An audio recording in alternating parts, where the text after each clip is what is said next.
Greetings, humans. You have entered the Command Zone, your destination for all aspects of Elder Dragon Highlander.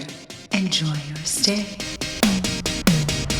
How's it, everybody? Welcome back to another episode of the Command Zone podcast. I'm your host, Josh Lee Kwai. And I'm your other host, Rachel Weeks. So, Rachel, we are near the tail end of our Phyrexia All Will Be One coverage. Wrapping it up. We're doing it. We are talking about the cards that matter in the 99 from the main set here. All the rest of them. I always like this one because the legendary creatures are really cool and they're flashy and they're usually the thing that get you excited. But at the same time, the individual cards that are in the 99 are probably cards you're going to see more often than any individual commander. For sure. Yeah. Especially with the amount of commanders that are coming out. The most powerful cards that come out of the set are really going to be the cards that remind us of the set later. Right. And these you might need 2, 3, 4 copies for different decks you have. Yeah. Yeah. So, of course, before we get into it, if you want to get your hands on any of the cards we are about to talk about, well, cardkingdom.com/command is the place to go to get all your Magic products, singles, anything at all. You can order all the stuff from Phyrexia All Will Be One. You can order sealed product, draft boosters, set boosters, collector's boosters, that cool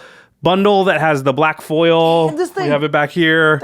Yep. The complete edition. Cardkingdom.com/command has a huge inventory. They have everything you're looking for. They have all the singles. You get everything in one package. It really is the best place to go to buy all your Magic stuff. Yeah, and once you have all of those Magic cards in your hands, you're going to need to protect them from the wind and the rain and your neighbors. I don't know. Who are you playing with? Your my neighbors, I guess. Yeah, with sticky Cheeto fingers. Outside, in the rain. Yeah.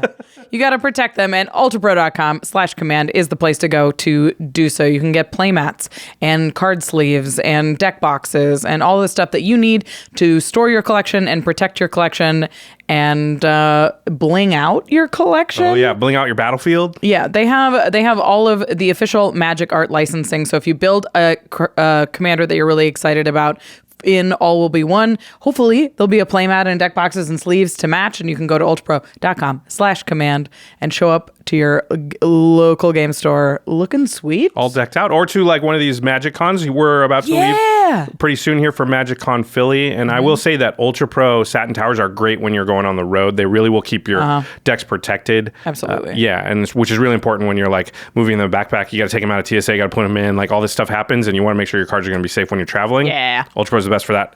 And then, of course, the final way to support all of our content is directly if you go to patreon.com/command-zone. All kinds of cool perks for joining our community, one of which is you get to watch game nights and extra turns earlier than the general public. We have exclusive content that is only available for our patrons. It's a series right now called Turn Talk. I love Turn Talk. Yeah, I always watch them, even the ones I'm not in, because I learn a lot from Turn Talk, just getting in the minds of other players. Invariably, almost every episode, there's something where I'm like, I wouldn't even have thought like that. Yeah. So it just changes, my gameplay. So patreon.com/command-zone is the place to go to join that. And of course, we shout out one lucky patron every single episode.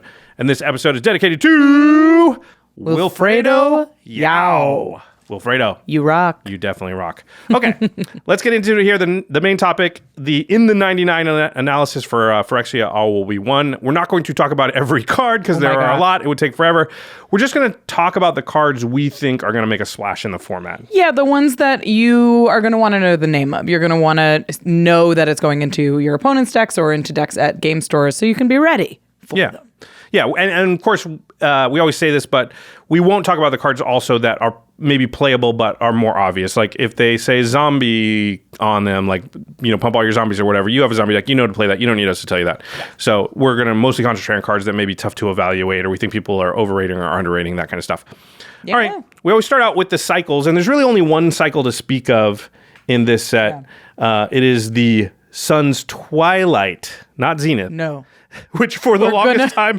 All of these said Zenith. I didn't in the outline, and I didn't notice. But they are these the color Sun's Twilights. Yes. Yeah. So well, I guess we're just going to go in Wooburg. We're going in Wooburg order with these, starting with my favorite of the set. It's White Sun's Twilight. I almost messed it up already. X, Y, white for a sorcery. It says you gain X life, create X 1/1 colorless Phyrexian Might artifact creature tokens with Toxic 1, and this creature can't block. If X is 5 or more, destroy all other creatures. Okay. So this is very similar to a card that already exists. Yes. That's existed for years. Uh-huh. Martial Coup, Yeah. which is the exact same card basically, except instead of the mites, it just makes 1/1 soldiers. Yes. I mean, it's sorcery speed. It's the same price, the same costing. It just has more explainer text for what a mite is. Yeah. We've seen other versions of this too. The board wipe / make tokens, blot out the sky, finale of glory. Yeah. Well, yeah. Finale of glory doesn't blow stuff up. It's only token creation. Yeah. This cycle is very similar to the finale cycle though, because it's like if X is something, you get a little something else. Yeah. And for finale of glory said instead of you also make angels, and this one says you blow everything up. But I mean the Martial Coup is of course the direct comparison here. Do you play Martial Coup a lot right now? I don't play Martial Coup. So the question becomes, do you think the mites are better or worse than the 1/1 soldiers? Because if they're worse and you don't play Martial Coup, then I don't know that we're playing this card. If they're better, then you can make the case now that like this is now a little bit better than Martial Coup, and maybe you'd play it a little more. I think this is better than Martial Coup because mites on an empty board are a bigger threat than soldier tokens. Like if X is 5 and you've blown up everything, you have 5 mites. That's a 2-turn clock on somebody that doesn't have any poison counters on them.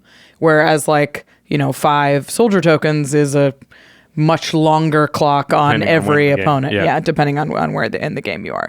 So the more I play with mites, the worse I think mites are. Yeah, a little bit because they do not block.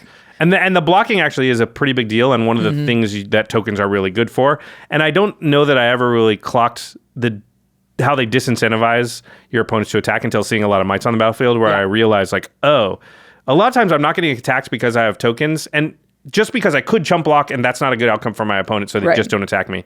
Whereas it's like, what do you got over there? Mites? They can't block. Yeah, okay. Then I swing at you. Yeah. And you're like, crap. And then you can't even swing back because they just block them for free. Yep.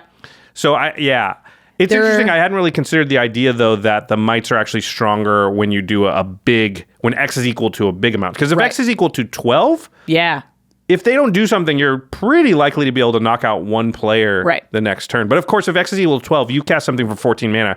You're at a stage in the game where people are doing a lot and doing big things. What are the chances that they don't have some kind of response to your 12 mites? Right. It's interesting. It basically, if X is 12, if X is 10, if it's like, okay, if I don't get 2 or 3 creatures down, I'm dead, then it's just everybody plays a bunch of creatures. They're on the board. They don't have haste. Like, you're like, okay, I will deploy as many creatures as I possibly can. And then you can get 8 toxic damage on people, which... You still get the normal damage too, so they would still be better than the soldiers there probably, because any sort of pump spell or anything you've got would work well with them. It's interesting. I don't know. It's difficult for me to assess this card. Do you think this card ever really gets cast for X's less than 5? That's definitely the question, and because... I don't think so. I don't think you cast this just to make 3 mites or 5 mana, 3 mites is pretty bad, right? It's very similar to something like SRAM's expertise, which is better in many ways. SRAM's makes 3 servos, and then you may cast a card with converted mana cost 3 or less from your hand when you cast it. So it gives you 3 bodies and a spell for free, and we don't really run that. Right. So, and this would be much worse than that, I would say. I think so, yeah. Servos are significantly better than mites. Well, and the free spell is kind of big. And the free spell. It's 2 cards out of your hand for only 4 mana. So yeah, I don't think you cast it for where X is 3 or 4, unless you have some way to make them unblockable, or you're building around mites specifically. Yeah, or like you can give your whole team menace or flying or something like that. Yeah, I maybe in like a dedicated infect or toxic deck where you're confident that this little bit of chip damage is going to do something. Or you're hoping to cast this at a point where everybody already has 4 to 5. Right. And now it's a totally different equation. Right. Where like I might knock out all the players, or for sure one if I make 10. This in an infect deck where it's like you've done 4 to this person and 6 to that person, like poison damage. Mm-hmm. And then you're in the late game, you're like, ugh, my board's been removed, I've got nothing. If you cast this and blow up the board and you have 5 mites, that's terrifying. This is a very scary board wipe in a dedicated infect deck, I think. I think also if your deck has a lot of haste, so if you've got 3 or 4 effects like anger or something like that, that are not creature-based or not creature on the battlefield based, I guess anger is creature-based, then this might just be a good card in your deck, even if you're not infect or whatever, because the ability to go boom, blow everything up, have 10 mites, attack would kill you. Yeah. Out of nowhere can steal games that you otherwise would have lost. Absolutely. So I could see it being a pretty decent card in just a Boros Shell aggro deck. That's because a lot of times that's the problem with those decks. They're going to be able to knock out a player early and then they lose punching power late. And to have a White Sun's Twilight style effect with haste makes it 10 times more scary. Yeah, it seems very effective in a deck like Alibu, which like wants artifact creatures and gives them haste. And like she's got plenty of punching power, but yeah, she punches on the attack. She doesn't have to connect. Yeah. But yeah, this could allow you maybe to take out the last two opponents, things like that. So I think we might see it in that instance where you kind of hold it for like a final game haymaker. In that way, I think it's very similar to Martial Coup, where it's like it shows up in token decks, it shows up in specific decks, and it's great in those decks, but it's not an austere command that shows up in every white deck. Yeah. Martial Coup has a tougher time stealing games, I think, though, because X is equal to 10, everybody's at 20. And you're like, I even have with 10 haste. 1/1s. Yeah, it doesn't do the thing. I'm going to hold them up to block. Like, there's nothing there. Yeah. They're better blockers. All right, let's move on to the next one, which is Blue Sun's Twilight. It is blue, and X for a sorcery. It says gain control of target creature with mana value X or less. If X is 5 or more, create a token that's a copy of that creature.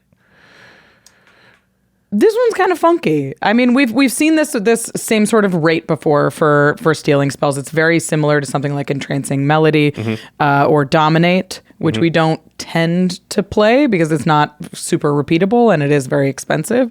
But the token gives you that little bit of upside where it's like if you steal a creature, you do get that ETB where normally you wouldn't.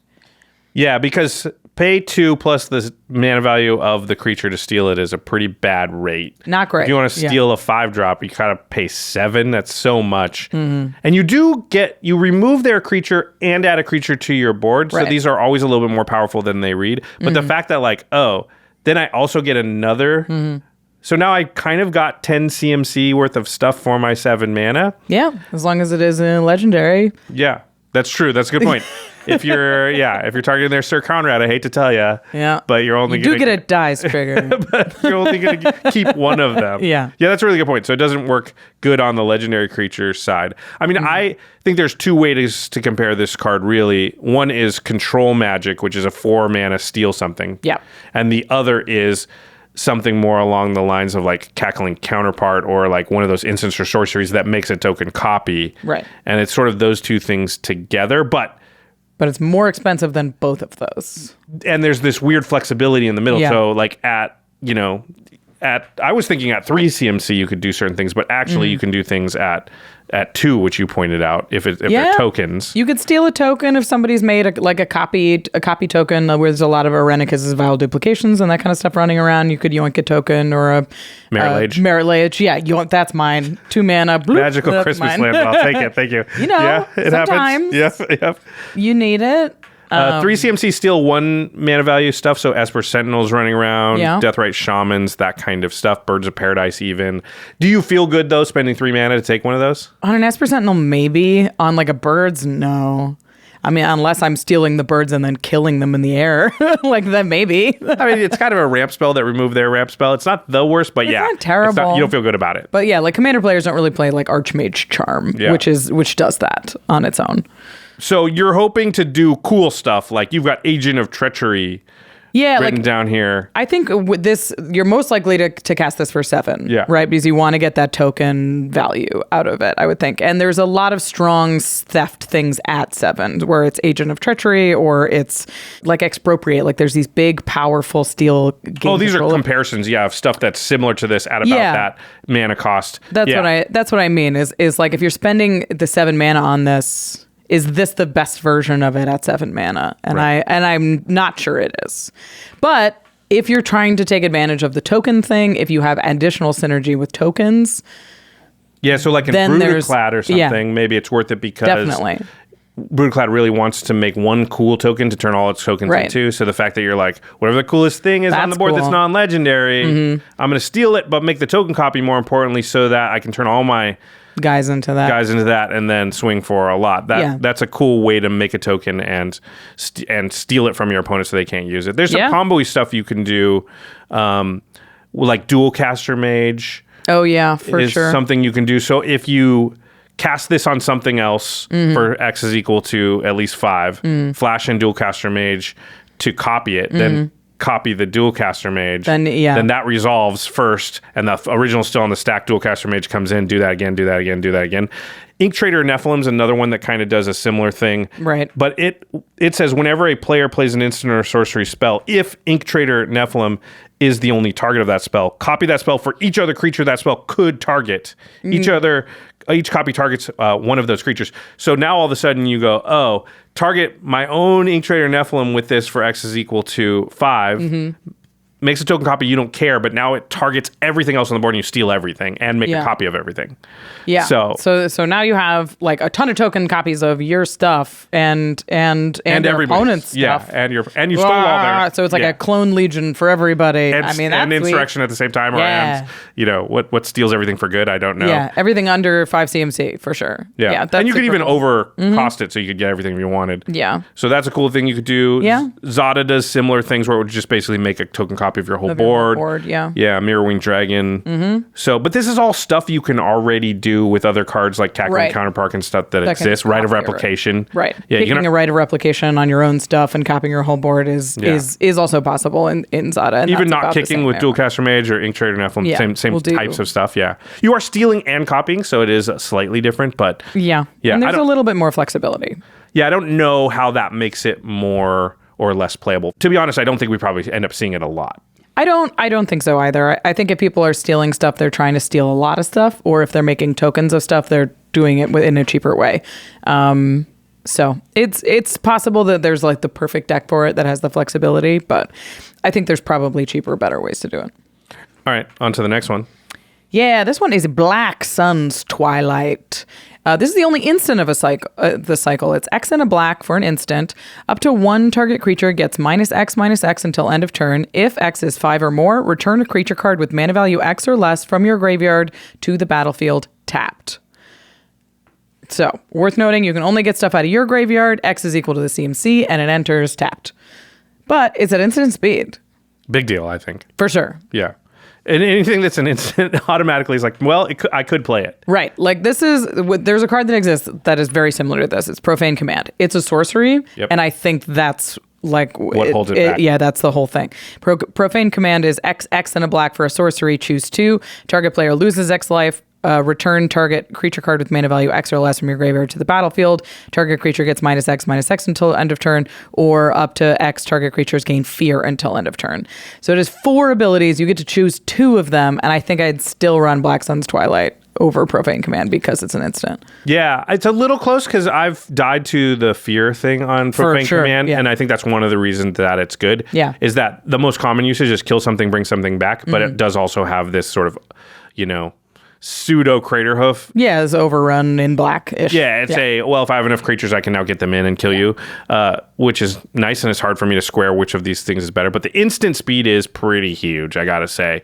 Just because, and we talk about it all the time, you're so open if you just sorcery speed, spend 9 mana, kill something, and bring back a 7-drop. Right. What are your chances, you get your Shieldred back or whatever, that you're untapping with that Shieldred? It's almost like it never happens. Yeah. Yeah. But if you do, on the end step before your 8 turn. on end step, now you're reanimating something with Shieldred. And you're very likely to untap with it because there's not a lot of time for them to respond. There's not like 3 other players untapping, draw phase, all this other stuff. And all of a sudden they're like, oh crap. And you're like, cool, go to my turn, untap, get the trigger, already can attack or use it. So I really like that aspect of it. And I think for that reason, it might be playable. As a removal spell, it's pretty inefficient for what we're used to. It's pretty inefficient. I mean, it's very comparable to something like Erebos' Intervention, which I think is an okay spell, and I've definitely lost creatures to. It's X and a black. You choose 1. Target creature gets -X until end of turn. You gain X life, or exile up to twice X target cards from graveyards. So it's either graveyard hate or the same kind of removal spell at instant speed. And I've seen people run it. It's usually in life gain decks, so like that added synergy is relevant. But it is like 4 mana to remove something with 3 toughness. That's a lot of mana, especially in black, when you can cast like an Infernal Grasp or something like that for 2 and get anything at instant speed. Yeah, and as much as I talk about the instant speed being the end step before your turn, with removal spells specifically, there's often moments where you have to deploy them prior to the end step before your turn. So you Right. could still be in that situation where like, they put something on the stack that's going to interact with something else, and you're like, I have to remove it, and now it's the player that's directly to your left, and you're going to be in a similar situation where you're like, okay, I fire it off, I kill the thing, I bring back the thing, but 2 more players can now react to what I did. You can't reliably always sit there and do it exactly when you want to. And a lot of times if you're doing end step before your turn, the creature you're killing, it must not have been super important because you didn't have to kill it for when it was doing anything. Right. Yeah. Yeah. So, but sometimes, somebody plays the Seedborn Muse or whatever and goes to, it does happen. But I agree, the inefficiency of the removal side of it makes it tougher. Yeah. I think a lot of it has to do with the targets you've got in your deck, right? I agree. I think this is more of a reanimation spell. And especially if you have ETB creatures that you're not worried about, doing it exactly on end step. It doesn't matter exactly when you reanimate it. Like a Gray Merchant of Asphodel is going to be good basically whenever it enters the battlefield. It doesn't need to be exactly on your end step. Yeah. So if you and instant speed is really powerful because they think they've got you lethal all of a sudden, or they think they're not dead, and you're like, boom. Yeah. In response to something, I actually have a way to kill you and drain you out. Right. So instant speed, Gray Merchant is great. Yep.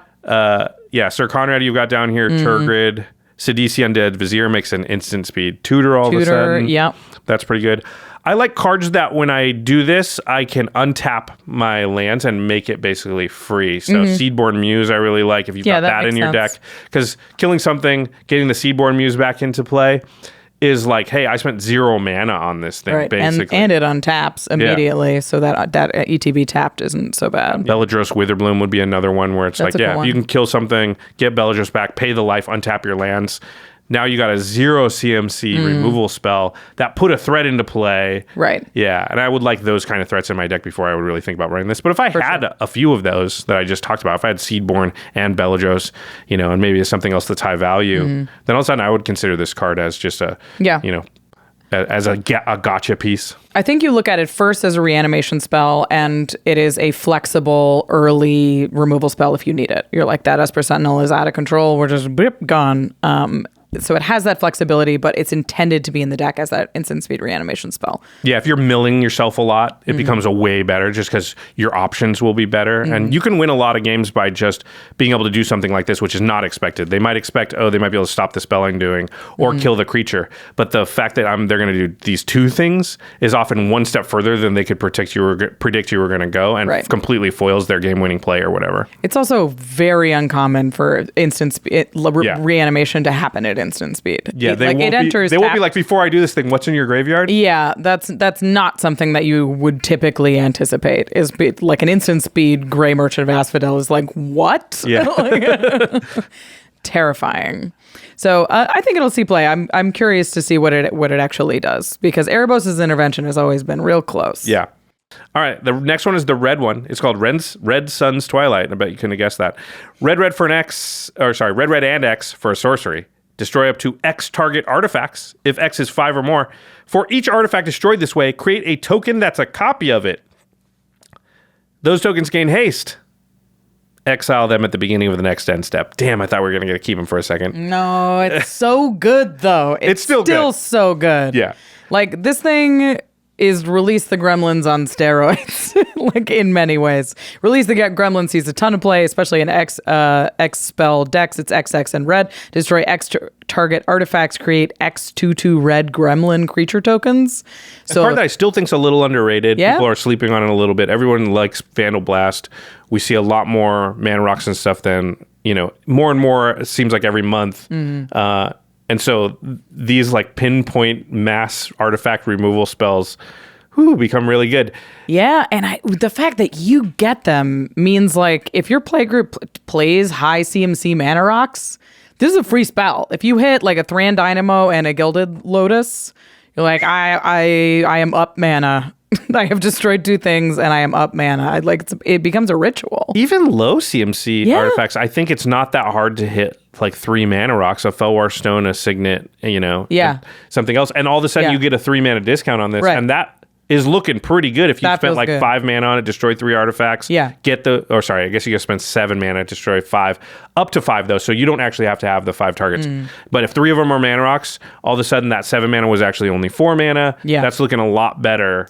A lot more like Vandal Blast. Like, if you hit 3 Signets and a Lightning Greaves, this is huge. This isn't like you just give something haste. I'm And you don't pretty have to high on pick Red Sun's one Twilight. player. Yeah. Every mana rock you hit is a free mana. Yeah. So you can basically be like 2 red. Yeah. However many mana I've got, at least Yeah. the ones for all the mana rocks out there As are many more or less rocks, free. yeah. And then, I also want to get, that Panharmonicon and those Lightning Greaves. Mm-hmm. And then I get all that mana back except for, the original 2 red and the extracurricular stuff. That feels pretty great. Yeah. This becomes really, really good too if you've got any sort of synergy with artifacts. So anything that's saying like KCI, Scrap Trawler, I can sack these things. I'm going to be able to use these artifacts in other ways. Goblin Welder, sack one of them to bring one of yours back to the graveyard. Yeah, anything that's like sacking and draining. There's all kinds of cards now in a lot of different colors. Black currently, they're adding to the mix of like cares about artifacts and sacrificing them and them dying. Because these are things on the battlefield you're going to have until the end of the turn. If there's any creatures, like if you can populate these in any way, like if there are these solemns. Yep. Yeah, the populated ones or the copy tokens you make will not be. They won't have the clause where they're going to go away. Think about Brutaclad or something too. Like boom, in Brutaclad, you go, oh, X is equal to 7, destroy those 7 artifacts, get copies of them, make all my stuff into whatever the best copy is, attack you right now. Yeah. It's just 7 more things that are big thing swinging. Yeah, I think... So good. Yeah, the more I think about this card, the better it is. I think also, too, if your deck just already happens to have Sundial of the Infinite in it, and it's in red, because Sundial will let you keep those tokens forever, this card becomes ridiculous. It's really insane. Yeah, this in like an Obeka deck where you can end the turn. Oh my God. It's just like, oh, these are mine. Thank you. Kill the best 5-6 things and then make copies of all of them. Yeah. Yeah. It's it's pretty sweet. And we're not even talking about like the big swing thing where it's like, I will steal your Bolas's Citadel for a turn.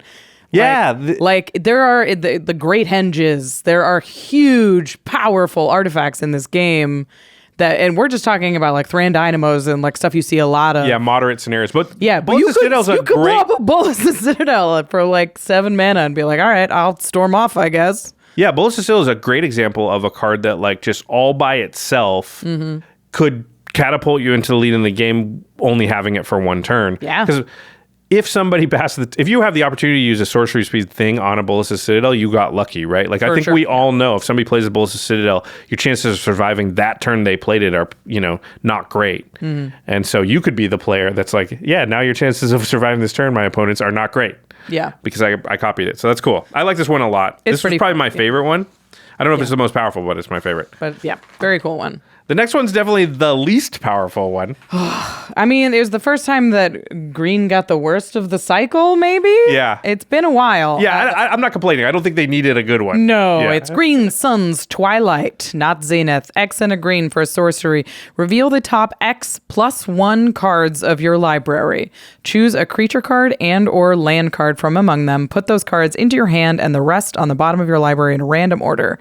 If X is 5 or more, instead put the chosen cards onto the battlefield or into your hand and the rest on the bottom of your library in a random order. Somehow the worst and the most wordy. Really strange. Like it's X+1. So if you just pay green, you'd still look at 1 card. And if it's a land or a creature, you put it into your hand. So it's 2 mana draw 1 at the least. But if you hit an instant or sorcery, so 1 mana draw 1. Oh yeah, you're right. You're right. Yeah. But if you could whiff. But you could whiff, and then you've done nothing. Yeah. That seems bad. Don't do that. Yeah, don't do that. Yeah, up to, 5 mana total, it is just a draw spell. The most it can ever do is get you a creature and a land. Right. It's like, I mean, the most it can do at any X is get you a creature or a land. Right, but once you're at 6 mana total spent into it, then it's putting those into play. Yeah. So you're drawing and playing. And putting them into play. And you get a little bit of selection. Yeah. I mean, you can obviously do X is equal to 15. Yeah. Just like I need to find something good. Some creature and whatever land. But you look at the top 15 cards of your library, what are you hoping to find? Like that, you better really, really need that Reclamation Sage. Maybe you do, but that's 15 mana for it. Yeah, not what you really want to be doing. And when you compare it to other cards that are, sort of similar to it, that's when I think it starts to fall apart because green has a lot of effects like this already, and they all seem to be better in different ways. For sure. I think if you're using this as a draw spell, you really want to be closer to something like an Abundant Harvest or an Adventurous Impulse. These are cheap, like green cantrips that look for creatures and lands and put them into your hand. I mean, even just Harmonize. Yeah. At 4 mana, you're going to get 3 cards. At 4 mana to this thing, you're going to get 2 cards. You're going to get 2 cards, and one of them's a land. And yes, you got to look at, I think, 5, but I'd rather have just 3 off the top. At 4 mana, you look at 4, yeah. Yeah. I'd rather just look at the best off. Get the 3 off the top than the best 2 out of 4, right? Right. Yeah. Yeah. And I mean, in green, you have the mana. Like, you want to be able to dump a ton of mana into this thing and get the value out of it. And you want a Genesis Wave, where it's like, I have 15 mana. I don't want 2 things. I want 15 things. Right. And that's Genesis Wave is another comparison to it, where that just gets you everything that's CMC X or less for the mana that you put into it.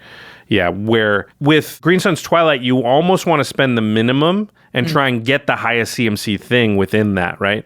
So that you say, I spent 6 mana, but I got 11 mana worth of stuff because there was a Blightsteel Colossus there. So I think that's the way you want to play this. You want you want a really big, scary, high mana value target within your top 5 because you really don't want to pay 10 and get something that is 8 CMC, right? Yeah. Because you weren't efficient there. You overpaid for the thing you got. So this actually rewards you for knowing what's there. Yeah, if you've got some sort of top of library manipulation, or if you're doing like a Courser of Kruphix and you know that there's something on top of your library, you can pay 6 and be like, all right, I get a Craterhoof. I know it's there, right? So now I can get a 6 mana Craterhoof rather than an 8 mana Craterhoof. Yeah. I mean, green has Sylvan Library. Yeah. So it does have one way within its own color that's fairly highly played to have some idea of what's there. I mean, Augur of Autumn, look at the top, and Courser of Kruphix. Yeah, it's definitely easy to know the top card. To dig a little deeper is tricky. And you can always play Sensei's Divine Top and Scroll Rack and that stuff. And I think if you had a green deck that already had those things, I still probably think this is not good enough, but at least you could think about it. Yeah. But if you don't have those things, I don't think you play this at all. Because you might as well just play Court of Calling or Genesis Wave. If you want a specific creature, Court of Calling is going to find you that. And if you just want a lot of stuff, Genesis Wave is going to give you that. Right. Yeah. Okay. Yeah, it's not the best. All right. Let's move on. That's out of the Twilight cycle. Yeah. I like the black and the red one. I think the white one reads good, but I don't actually think we'll probably see it that much because... The white, the mites are just not as good as you want them to be, which is a little bit of a shame. But anytime I can wipe a board and be up on board, feels good. Yeah. And it's nice to have payoffs for white to have all this mana, which there isn't a ton of. So. All right. Well, speaking of mites. This one makes them. The next card on the list is Skrelv's Hive. Yep. You put Better Blossom. Is it? It's not. It's 1 and a white for an enchantment. At the beginning of your upkeep, you lose 1 life and create a 1/1 colorless Phyrexian Mite artifact creature token with Toxic 1, and this creature can't block. It has Corrupted, so as long as an opponent has 3 or more poison counters, creatures you control with Toxic have lifelink. Okay. So mites are worse than fairies in a couple ways. I mean, they can't block. They don't fly. They're not in a color with Blood Artist. Good call. I mean, they are in a color with Anointed Procession and Divine Visitation. That's true. But yeah, I've been less impressed with mites the more that I see them. The camp block just comes up a lot. I think in general, in Magic, you try and equate tokens to like, do you get a card's worth of value or more out of them? Right. And a 1/1 flyer is close to a card. I think in most formats, they would say it's not quite a card, but maybe like 2/3 of a card or whatever. Right. A mite feels like less than a card to me. Again, comparing it to 1/1 soldiers, in the situation where you're not wiping the board and then replacing and then putting things down, I think in general, I'd rather have the 1/1 soldier on a card like this because the only way the mites are really going to get to them if I have a lot. Yeah. And I'm only getting 1 a turn with this thing, and this when you can't use them for blockers, and it's dealing you damage as you go. It's hurting you and not protecting you. Yeah. I've played a couple of I've goldfish with this card, and the fact that it hurts you and doesn't defend you makes it this, and it says toxic, so your opponents are afraid of it for no reason because it says infect on it. Right.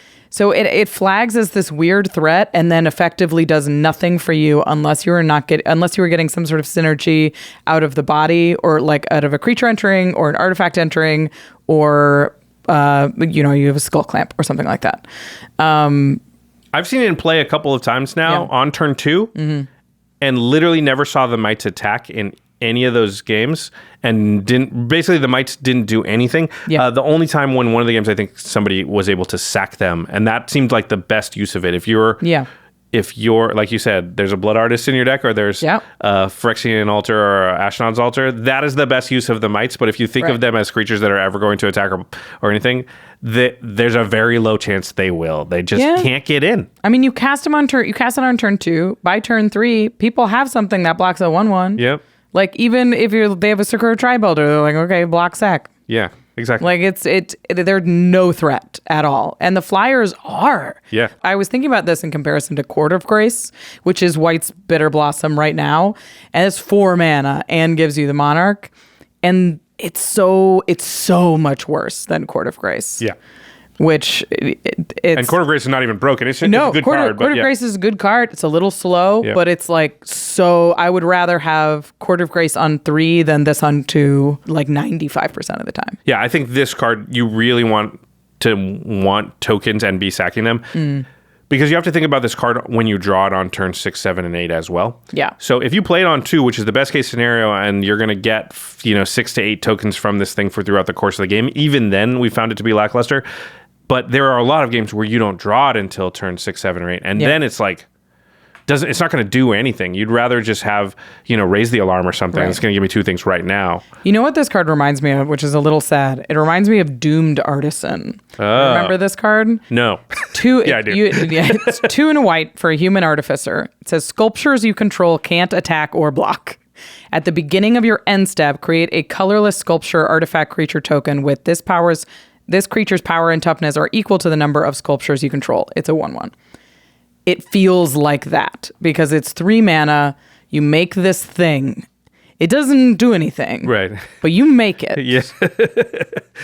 And maybe you'll use it, but you don't end up using it a lot. You might use it. You might use mites. That's what they mean. You might. It might be good. Yeah. Is that going to be good? It might. I would say too, like if there's a lot of cards that White has that support like just generally tokens. So you've got Skull Clamp down here, and if you have Skull Clamp in your deck, it's great. This card becomes a lot better. I think you need more than that, but Divine Visitation we talked about. Yeah. Welcoming Vampire, Benny Brax, like the cards that are Mentor of the Meek or whatever, that kind of stuff. Anointed Procession. Like if you have all the support, then all of a sudden I think this. And it's great. Yeah, Cathar's Crusade, like this kind of stuff will make this card. Yeah. Good. I think you need 10 good synergy pieces for that kind of that are of that level, and then all of a sudden it becomes playable. It's also one of those cards that might synergize with this new artifact creature thing that Wizards has been giving to White. They're artifact creatures, so it's like this is probably good in Alibu. This is probably good in something like Rebek, which gives artifact creatures evasion, or Lochiel, which protects them from dealing damage to them. If you're trying to make artifact creatures attack, this is probably good enough. With Lochiel, because then you can just send in enough of them. Now it's cards, and they're not going to die when you attack with them. But you really do need a ton of synergy to make this card worth it. It is not quite Bitter Blossom. Yeah, where Bitter Blossom is just kind of like good on its own, and you don't need as much synergy. You want some, because I don't think you just auto run it. Mm-hmm. But in general, like a 1/1 flying fairy justifies itself. One of those per turn will do enough in the game, block enough stuff, get in enough damage. Deal damage. Yeah. Okay. Yep. Interesting. It's a bit of a shame because I was real hyped on it. Okay, the next one is a super sweet white card. It's the Eternal Wanderer. It's a planeswalker. 4 white for a legendary planeswalker. It enters with 5 loyalty. It says no more than 1 creature can attack the Eternal Wanderer each combat. So that's a static ability. Then it has a +1, and it says exile up to 1 target artifact or creature. Return that card to the battlefield under its owner's control at the beginning of that player's next end step. 0, create a 2/2 white samurai creature token with double strike, and -4 for each player, choose a creature that player controls. Each player sacrifices all creatures they control not chosen this way. So that's a lot. Mm-hmm. I think the star of the show is the minus here. Yes, because it's an ultimate technically, but you can do it right when she comes out. You cast this for 6, you minus it right away, and it's like a single combat-ish board wipe. Right. But I think single combat lets each player choose. You get to choose the creatures in this. Yeah, it's really tragic arrogance crossed with single combat, and Yeah. that you're the chooser of the things, but it's only affecting creatures. Right. So you Yeah. basically keep your commander probably, and everybody else keeps their worst creature. Yeah. In your whatever in your view is their worst creature. Yeah. So you're like, this is the least threat to my planeswalker, this one. So Right. it comes down, wipes the board. And then she says that no more than one creature can attack. So as long as your creature is better than their creatures, you're probably keeping your planeswalker. Yeah, probably. I mean, obviously, what happens in a lot of these situations is they just remove your thing and then attack and get a 2-for-1. But Yeah, that's fair. yeah, that can happen. But this is going to play sort of similar to Elspeth or Ugin, something like that, Yeah. where it comes down, wipes out most of the stuff off the board, and then says, okay, Yeah. if you can't get at me now, we're going to start to accrue value, and it'll Right. be even harder to get at me from this point forward. Right. Which I think is quite powerful. And just the single arrogance or tragic combat part of this Tragic combat. is pretty valuable. I think it's quite good. Yeah. Yeah, there's a reason they didn't make single combat like you choose. Your opponent chooses their best Yeah. thing and you choose their best thing. Right. There's a reason they made tragic arrogance hit a lot more permanent types, whereas this only hits creatures. So if you're in a deck that doesn't have a lot of creatures, this becomes way better because, hey, I need my commander out, and that's one of the only creatures that's important to me. Everything else is artifacts, Yeah. resistance, and sorceries. That means I keep all my enchantments and my artifacts, and presumably I have more of those because I've been spending less cards on creature spots in my deck. Right. And all of a sudden it hurts my opponents a lot more because I get rid of 7 cards, keep most of my board, and keep my best creature, and they get their worst. Yeah. In that situation, it seems very good to me. Yeah, and I mean, even if they remove your thing and kill your planeswalker, you've already wiped the board. Yeah. Like, it has done what it's here to do. And like, I keep talking about it, but any board wipe that leaves me in a better position after I've cast it, and not just like, okay, it's clean, we're not dead, great, is like the kind of board wipe I want to run these days. Yeah. I really want to play a board wipe that's like, I have progressed the game by casting this board wipe. This is giving me an advantage. It's not Yes. just like resets to parity. Exactly. Yeah. Yeah. Yeah, I like that a lot. It is interesting, this static ability of you cannot attack the Eternal Wanderer with more than one creature. It's like if you have one flyer. Yeah, let's say you have a Sarah Angel, like a 4/4 You have a Sarah flyer. Angel. Yeah, which people And don't play, but which people there's don't- cards like that. But you've that heard exist. of that. Yeah, the Eternal They're Wanderer's just- probably living. Yeah, it's just really annoying to hit. They're like, I can't send 2 creatures at it. This one's not going to connect, so I can't attack it. Or they have like a death touch flyer. You're like, And it doesn't feel like they really have to. It's at 1 loyalty. yeah, Like, it's not like urgent that we kill that. Right. It's like, that's going to be annoying, but they'll get 1 samurai. We'll deal with it in a second. yeah, Which is exactly where I want my planeswalkers to be. for sure. I want it to come down, have been awful, and then everybody be like, well, I have to rebuild my board, and there's this thing. But Fine, like yeah, but I'm going to rebuild my board, Yeah. and I don't get at it, and Yeah. it's fine. It's not like a huge. It's going to make 2 samurais or something. I'll be fine. yeah. You know, that's what I- they're saying in their head. For sure. It just makes it very hard to chip, like to send easy damage at. Like I'll send a Thopter at your planeswalker. You cannot. One thing I noticed about the plus ability, which is the exile up to 1 target artifact or creature, return that card to the battlefield under its owner's control at the beginning of that player's end step. I did not catch this, and you did. So that's pretty interesting because it actually makes it a lot better as like a pseudo removal for something scary. Because you know, we're talking about the situation where everyone's boards are pretty developed and it's very good to come down and like, you know, get you like a 6-for-1, Yeah. keep your best thing. But there's a lot of games where, you know, a lot more punches have been thrown. People are a little bit more beat up and you don't want to hold this in your hand. This might be a really good play to be, boom, there's only one scary thing out there. Guess what? I'm going to blink that thing until your end step, the owner's end step, which means you don't have access to it during your turn. Yeah. And that could be a real big game changer Yeah. on like important creatures that are scary. And then, you know, even just a Beast Whisperer can be like, boom, that's their whole plan to come back Yeah. from, you know, what's been Yeah. happening. And you're just like, nope, not next turn. I am tired of this Esper Sentinel. I Yeah. have stuff to do. Yeah. Like it's, I definitely think this is sweet as a removal spell. It's cool if you've got Blink synergy where you can start getting some more value out of your creatures. But this is very controlling. I mean, this comes down, wipes the board, next turn, removes a creature. It's you put down too, also can untap a mana rock. Yeah, it doesn't even, it's target artifact or a creature. Yeah. So if you are playing a bigger Guild Lotus's Thran Dynamo type stuff, where you just happen to have Mana Vault, Mana Crypt, Soul Ring something out, Basalt Monolith, you can be like, boom, play this, and it basically cost me 3. And if that's in a situation where there's not a lot of threatening stuff going on, you're already a little bit ahead. Get this thing out with 6 loyalty and untap 3 of your mana and do more that turn or hold mana open. Yeah, I like the flexibility of this card. I wasn't sold on it when you first put it on the thing, and then as I started reading more, I was like, oh, no, this card's good. I think this one's... Yeah. I'm not high on Planeswalkers, I think, as people know, in Commander, but this one feels like legit playable to me. Because in a lot of circumstances, it's going to be good. You're behind, you're ahead. It's still going to... It can still be good. Yeah. I mean, there's like more text on it. We haven't finished talking about this plane. It also makes a guy. Right. It makes a 2/2 samurai. Like, it also just makes a dude that you're like, I don't really care about this dude, but he's here, and that's great. Good for him. Well, and white often has, small creature or token creature synergy. So yeah, and he's got double strike. Put a little sword on him. He loves that. All right, let's move on to the next one. All right, this is the Blade of Shared Souls. All right, it is 2 and a blue for an artifact equipment. It has 4 Mirrodin, which means when this equipment enters the battlefield, you create a 2/2 red rebel creature token, then attach this to it. Kind of like Germ tokens were. Whenever Blade of Shared Souls becomes attached to a creature, for as long as Blade of Shared Souls remains attached to it, you may have that creature become a copy of another target creature you control. Equip cost of 2. So when I saw this, I was like, ooh, what do you do with that? And I think not a whole lot. Which is so sad. Because I was like, oh, you could make it this and do that and then go bing, bing, bing. That's sweet. Yeah.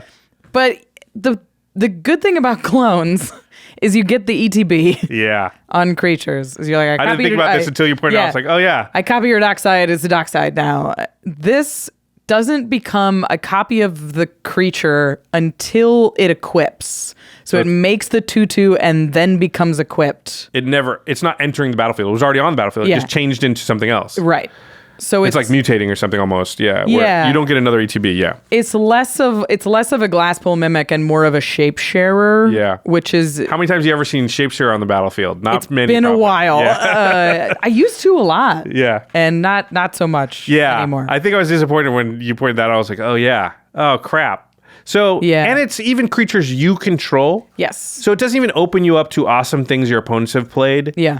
And that's where the equip would really be fun because you can, they play something awesome and you're like, sweet, slide this over here. Now I've got that awesome thing that you played. Right. And so now I can always have a copy of the most awesome thing that my opponents have. But no, you have to play an awesome thing and get a second awesome copy thing, of it. And hope that awesome thing isn't legendary. Yeah, and hope the awesome thing isn't awesome because of its ETB effect. Right, that too. Which is hard. Yeah. When you start naming awesome creatures, there aren't really all that many that are awesome because of something that's not an ETB effect, Yeah, I was looking at it. I was like, what's the coolest thing that you could copy with this, that it matters that you have like more than one of this thing? And I was like, well, Consecrated Sphinx is sweet. Having 2 Consecrated Sphinx, that's really sweet. But you have 1 Consecrated Sphinx, you're probably fine. Yeah. Honestly, I would say that having 2 consecrated, like the difference between having 1 and having 2 Consecrated Sphinx is not double. Yeah. It's like 20% better. Right, yeah. Because the difference between having, 6 extra cards and 12 extra cards is not that great. At a certain point, now there's the threat of death. Yeah, exactly. Well, now they're really like, knocking. Oh, it's you may. We're fine. You can't deck yourself. Oh, I thought you meant they'll kill you. Because oh no, well that's what people will do. Yeah, they will definitely kill you. This doesn't feel super powerful, but Ethereum Sculptor is kind of a cool one, and it's good with this card. So it enters. It's only 2 mana to cast because Ethereum Sculptor makes artifact spells cost 1 less, and then it enters, becomes a copy. Now all your artifact spells cost 2 less. And it's an artifact, and you have an equipment, and you can probably tap it for mana and do blue artifact stuff. Yeah, so artifact decks are often trying to just reduce the cost of their artifacts to 0. Right. Yeah, with Foundry Inspector and this stuff. Yeah, for sure. So that seemed okay to me. Like, Flux Channeler is a very powerful blue card we've been talking a lot about. If you proliferate, if you're proliferating once is great, proliferate again. You definitely want it. And it proliferates when you cast it. Yeah. Off the Flux Channeler. That's cool. Like there's equipment synergies, there's artifact synergies, there's definitely things you can that like there's ways to justify putting this into your deck, but you do really have to go through all of your creatures with a fine-tooth comb and be like, does it matter if I have 2 of those? Yeah. Does it matter if I have 2 of those? You put mutate stacks on here, which too. is nice. And our buddy Jake Boss, he loves doing stuff like this. And so if you already had a deck that's mutating, one of the more powerful things you can do is copy a mutated creature because it gets all the stuff. Yeah. So this gives you the ability to mutate and then turn one of the early things you cast into a copy of that mutate creature, which is nice. That's powerful. But now you have Brutaclad, and you turn all of your tokens into mutate stacks. Or you turn one of your tokens into a mutate stack? Well, it's a token. Oh, right, because it's a rebel. So it comes in, it's a rebel. It becomes a copy of a mutate stack. Now you have Brutaclad, and you copy. They're all mutate stacks. What do you do now? You killed everybody, I think. Yeah, that's what happened. That's cool. Man, Brutaclad getting a couple pieces here. Brutaclad is getting... the other one that cared about it being a token that I thought was cool is the new one, Tanos, Solemn Survivor. He has an activated ability that says 2 and tap, create a token that's a copy of up to 1 target artifact token you control, mill 2 cards. So this is just like a clean way to get a cool artifact token. If you're like, all right, I'm going to make a copy of the Academy Manufactor or something like that. And now you have a way to make a token of it and then copy it. And you have 3 Academy Manufactors. And that sounds broken to me. Yeah, that seems cool. Okay. So there's some use for this. There is cool stuff to do, but it's definitely a lot more narrow than I thought it would be. Yeah. All right. Keep it moving. This is a biggie. This one, yeah. All right. It is Ichor Moon Gauntlet. 2 and a blue for an artifact. It says planeswalkers you control have 0 proliferate and -12. Take an extra turn after this one. And it says, whenever you cast a non-creature spell, choose a counter on target permanent, put an additional counter of that kind on that permanent. What an interesting card. It's giving 2 abilities to all your planeswalkers. All your planeswalkers. So all your planeswalkers just get a little longer. What an interesting design space they found for this one. Yeah. You know what our planeswalkers needed was more choice. Yeah, I don't know that it's great, to be honest, because it already takes a long time, especially... If you have 2 planeswalkers and they each have 3 abilities, which abilities they're each going to do in which order is already complicated. Right. Now you add 2 more abilities to each of them, and then if you have a 3rd planeswalker, it's just a lot of thinking, a lot of sequencing. Mm-hmm. I think it's obviously powerful the more planeswalkers you have because the 0 ability means like, oh, whatever my worst planeswalker is right now just pumps the loyalty on all my other stuff. Right. It's the more planeswalkers you have, the scarier this becomes because proliferating gets better the more planeswalkers you have. So, but if you have like 2 planeswalkers, most of the time I think you just tick up the planeswalker. You're not even using this proliferate extra turn thing, right? Yeah, like how much better, like I would rather just tick it up 2 and draw a card or something or whatever the planeswalker's ability is. Yeah, because it basically says put a loyalty on each of these 2. Put 2 loyalty counters out on the battlefield. Right. You know, which cumulative. Yeah. Doesn't really change the board in any meaningful way. And most planeswalkers have plus abilities anyway, so you're going to get some. Yeah. Obviously, it's great with the Roar of the Spark planeswalkers that don't have plus abilities. This is very good with Narset, Parter of Vales. I mean, there's a lot that's good with Narset, to be fair, but it also giving her a proliferate ability seems okay. It's not particularly scary either because she doesn't usually do anything. No, her minus draws a card. Yeah, but I mean, generally people don't want to risk her, so they don't even do that. I draw a card with her. I've seen a lot of people just play it, whatever. And be like, I don't need cards. You don't draw. Ha ha ha. We've done it. I don't need cards. I'm just stopping you from doing things. Exactly. And the fact that you're like, okay, cool, now proliferate it, and you're like, crap, it's at 11 or 12. Yeah. Yeah, it's similar to like Ashok Dream Renderer has a terrible static ability. It's brutal to play against. Yeah, no tutoring. And he just gives Ashok a proliferate ability, which is nice. Yeah, so, and I think it does work good with the War of the Spark Planeswalkers too, because you're more likely to have more of them out because they are lower CMC than the traditional Planeswalkers. Mm-hmm. So that part's good. And obviously this is only going to go, well, we'll talk about this in a second. Yeah. But you're only going to play it for those first 2 abilities if you have a lot of Planeswalkers in your deck. Yeah.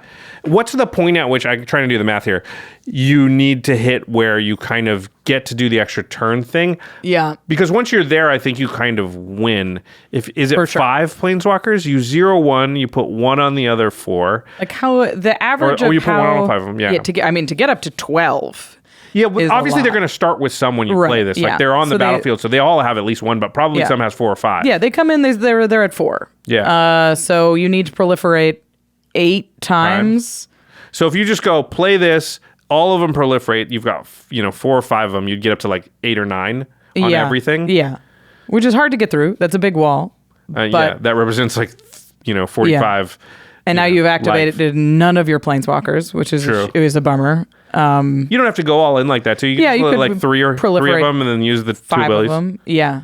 Okay, that's not as scary actually. So you'd have to have like you'd already have to have a planeswalker that's at like 7 or 8 and have 5 planes. Man, if you ever have 5 planeswalkers on the battlefield, you should be good, right? Like you should be doing just fine. Yeah. If you have that many, it feels like the -12 is sort of flavor text. Like if you have like a Teferi Master of Time where you can proliferate every single turn, where you're like, I proliferate now, and by the time it gets back, you're definitely doing the extra turn. Now something is ulting because you're proliferating a ton. But like if you're ulting Teferi, you're just going to do his, which is a -10, take 2 extra turns. Right. So like you're not really worried about the -12. But the thing is, on those extra turns, you get to do the proliferate thing, get high enough, and then extra turn again. And it's not too hard to get into a loop here. Maybe it's not infinite, where you get like 8 extra turns. You need the Jace that makes copies of himself. Oh my gosh. And then you start using the extra Jaces to proliferate all the Jaces. And then you get Brutaclad in and make them all copies. Wow.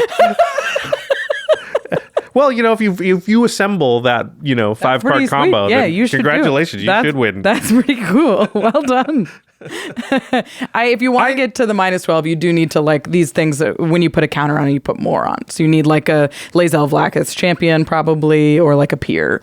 Imaginative Rascal. Yeah, Oath of Teferi is really, really good. Oh, yeah, Activate everything twice. Yeah, mm-hmm. So now you proliferate twice on the first 3 or 4, and then ultimate on the last one for the extra turn. And now you're in that loop, I think, where like, because everything's got 8 or 9, everything proliferates twice, and then whichever one, extra turn again. Yeah, that's where I think if you have Oath of Teferi, this and 3 planeswalkers, you're like, you assembled a pretty big combo there to get, and that makes me realize why because originally I looked at this card and I was like, extra turns, why'd they put that on there with the proliferate? Yeah. But I understand why. It's a win con now. Yeah, they wanted to make it like, hey, listen, if you have 5 or 6 planeswalkers out and you proliferate and then live, we don't want you to have to think about how to use their abilities to win from there. You should be able to win, and we'll just put that on this card. The planeswalkers, like playing planeswalker decks, particularly blue ones, is like often you end up just ulting them for these horrible ults that are like, every time I draw a card, I exile your head. Yeah. Like, it's terrible. It's good, but I don't win now. Now the game continues and everyone's upset. So this does give you sort of a definitive planeswalker win, which I am actually grateful for in some ways. All right, let's talk about that second ability, because it's easy to just kind of forget that it even exists on the card. But after the 2 abilities it gives the planeswalkers, it has kind of this almost Flux Channeler-esque line of text that says, whenever you cast a non-creature spell, choose a counter on target permanent, put an additional counter of that kind on that permanent. So it's not Flux Channeler, doesn't proliferate, but it can kind of reward you for casting non-creature spells. And the question is, could you ever see playing this where there's not planeswalkers in your deck and you're really just playing it for that second ability? Is it good enough as a sort of, it feels like what Hardened Scales is to Doubling Season, right? Like, yes. But Hardened Scales cost 1 green. And this exactly. costs 3. Yeah. Where this is like, I only care about the counters on one thing. Like I'm trying to proliferate, but I'm trying to proliferate one thing. Yeah. And I think there are decks like that. Like a big one that I thought of was the new Joyra Ageless Innovator. She has a tap ability that puts 2 ingenuity counters on Joyra. Then you may put an artifact card with mana value X or less from your hand onto the battlefield, where X is the number of ingenuity counters on Joyra. So the more counters on her, the better she is. If you're casting artifacts, you're triggering this permanent, which is an artifact, and adding more counters to her. So now she can put huge things into play. That makes sense. So I could see it like if your commander has some sort of relevant counter where like I'm trying to get even +1 counters like just on my commander matters or something like that. But you wouldn't necessarily play this in just a +1/+1 counters deck. Probably not. I think there's just easier ways to put +1/+1 counters on stuff like Defiler of Vigor. Right. A 3-mana thing that's going to put like a 1/1 counter on, 4 things throughout the course of the next 5 turns is not that great. Right. Yeah. I think there has to be one specific permanent that you have an eye out for, and you're a non-creature-y deck. Yeah. And one of the reasons Hardened Scales is good and is kind of a bad comparison is like if you play Hardened Scales and then play a spell that puts a 1/1 counter on 4 different creatures, it will immediately add 4 1/1 counters, right? Like Right, yeah. +1 to all those. Whereas this doesn't do that. It says non-creature spell, put 1 on something. It better be a good counter. Yeah. So the genre makes sense to me. That's cool. Yeah. Okay. All right. Speaking of weird blue cards. Okay, this one's weird. I know they felt like they had to do this, and then They didn't, in the but process here of they doing are. it, I'm sure they were like, well, that's broken. How else would we do it? How about this? Nope, that's broken. And they finally got to this point, which is definitely not broken. You can see all the red ink on this card. It is Synthesis Pod. It's 3 in a Phyrexian blue mana, so you can either pay 3 in a blue or 3 in 2 life. For an artifact, it has an activation cost of 1 and a Phyrexian blue mana, and tap the Synthesis Pod. And then it says, exile a spell you control, which means a spell that's on the stack. Target opponent reveals cards from the top of their library until they reveal a card with mana value equal to 1 plus the exile spell's mana value.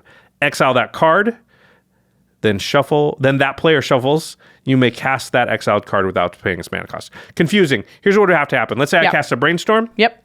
And then You don't want to Brainstorm. I maintain priority and I say, I'm going to activate Synthesis Pod with Brainstorm on the stack. I'm going to exile my Brainstorm and I'm going to target you, Rachel. And now, Rachel, you're going to reveal cards from the top of your library until you hit a 2 CMC spell. Yep. And then I'm going to cast that instead. Yep. You get an Orzhov Signet. Yeah. And it has to be exact. So it's not like if I did an expropriate. Yeah.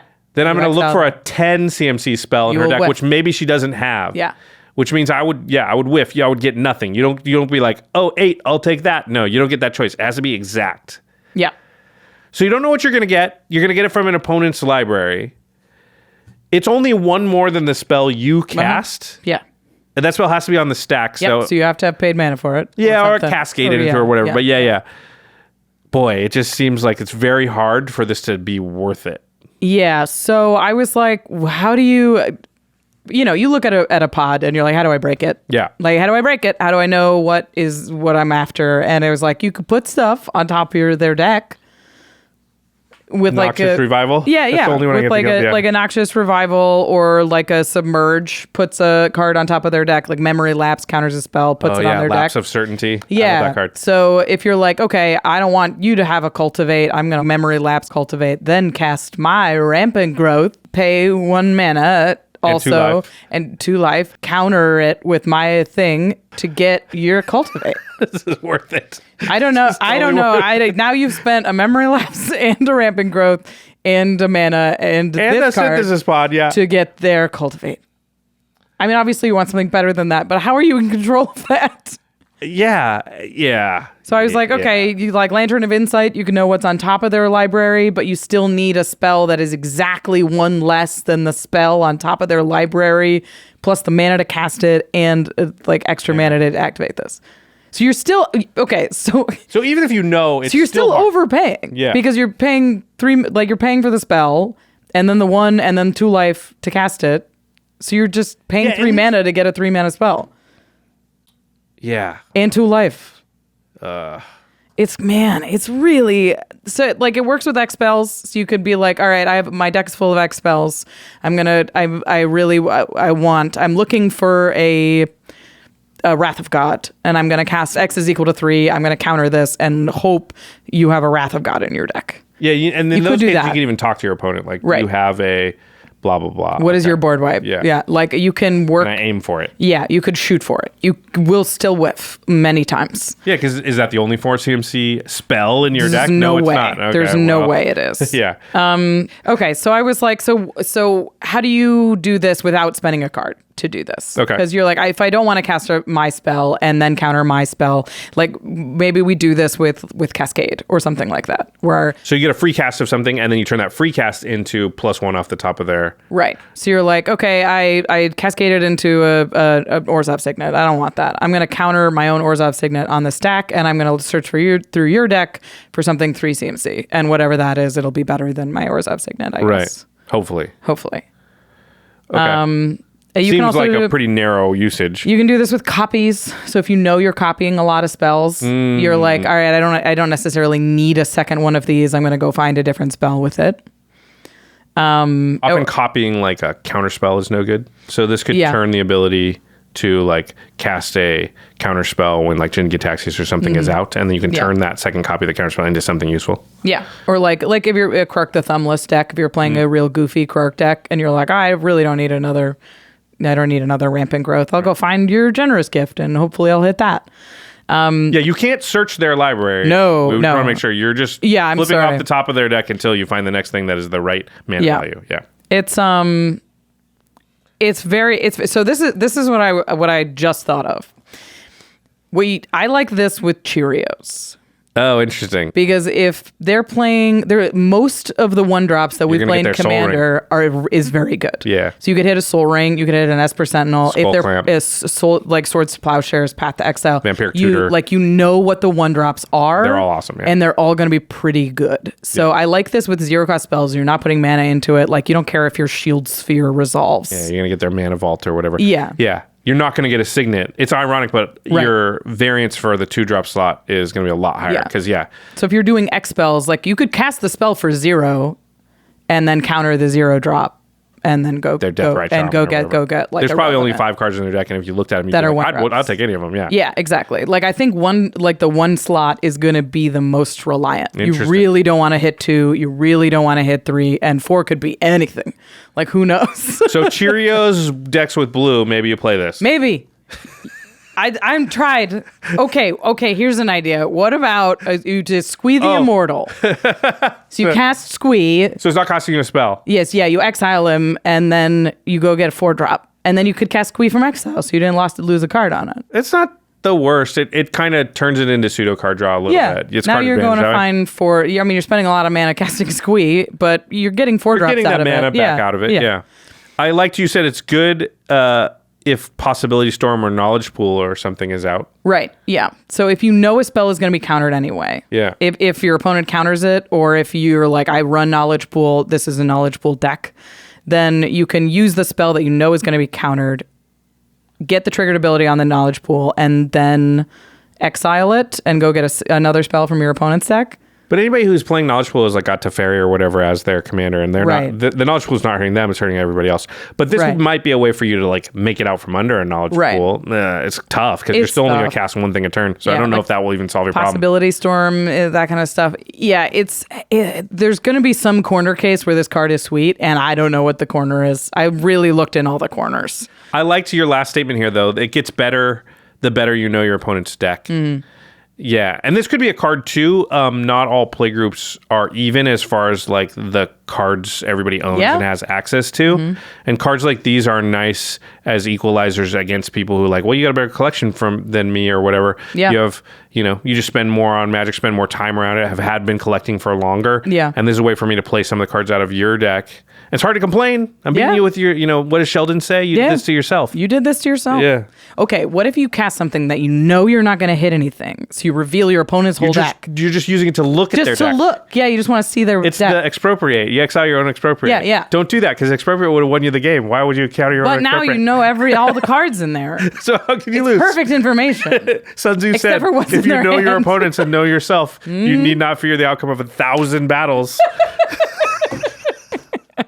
All right, we have lots more cards to talk about from All Will Be One, including a very splashy red win con that I think we're going to see a lot of in Commander. I'm very excited. It can do some weird stuff. But first, we're going to get a quick word from our sponsors. Hello, it's me, Isu the Abominable. Here in snow, all meals are frozen. Animal, frozen. Vegetable, frozen. Puny warrior, frozen. Ugh, it's gross. But New Year is time to make change, so Isu sign up for Factor. Factor is service that deliver fresh, never frozen meals that ready to eat in just 2 minutes. It's faster and cheaper than takeout, and every meal is chef made and dietitian approved. So, they always big healthy and big delicious to satisfy even most abominable appetites. Plus, Factor give Isu so many choices with over 30 meals to pick from each week, an option like veggie, keto, or even protein plus. So, no matter your food goals, you're never left out in the cold.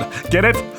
With all the time Isu save on hunting and cleaning, me free to pursue other New Year goals, like going to the gym. Isu the Abominable wants 6-pack abdominals, huh?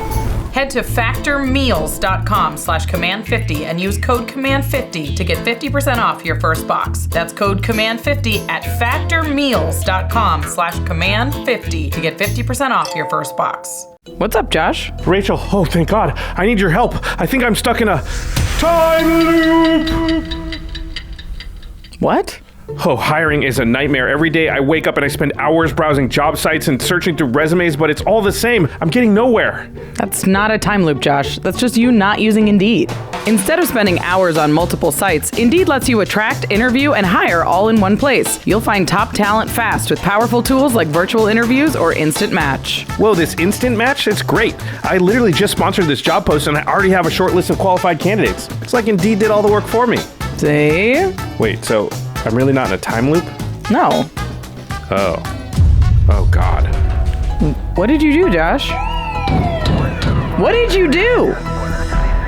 Indeed knows when you're growing your own business, you have to make every dollar count. That's why with Indeed, you only pay for quality applications that match your must-have job requirements. Visit Indeed.com/CommandZone to start hiring now. Just go to Indeed.com/CommandZone. Again, Indeed.com/CommandZone. Terms and conditions apply. Cost per application pricing not available for everyone. Need to hire? You need Indeed. This episode is sponsored by BetterHelp. What has happened to me? I have changed. No longer am I Urza Lord Protector. I am Urza Planeswalker.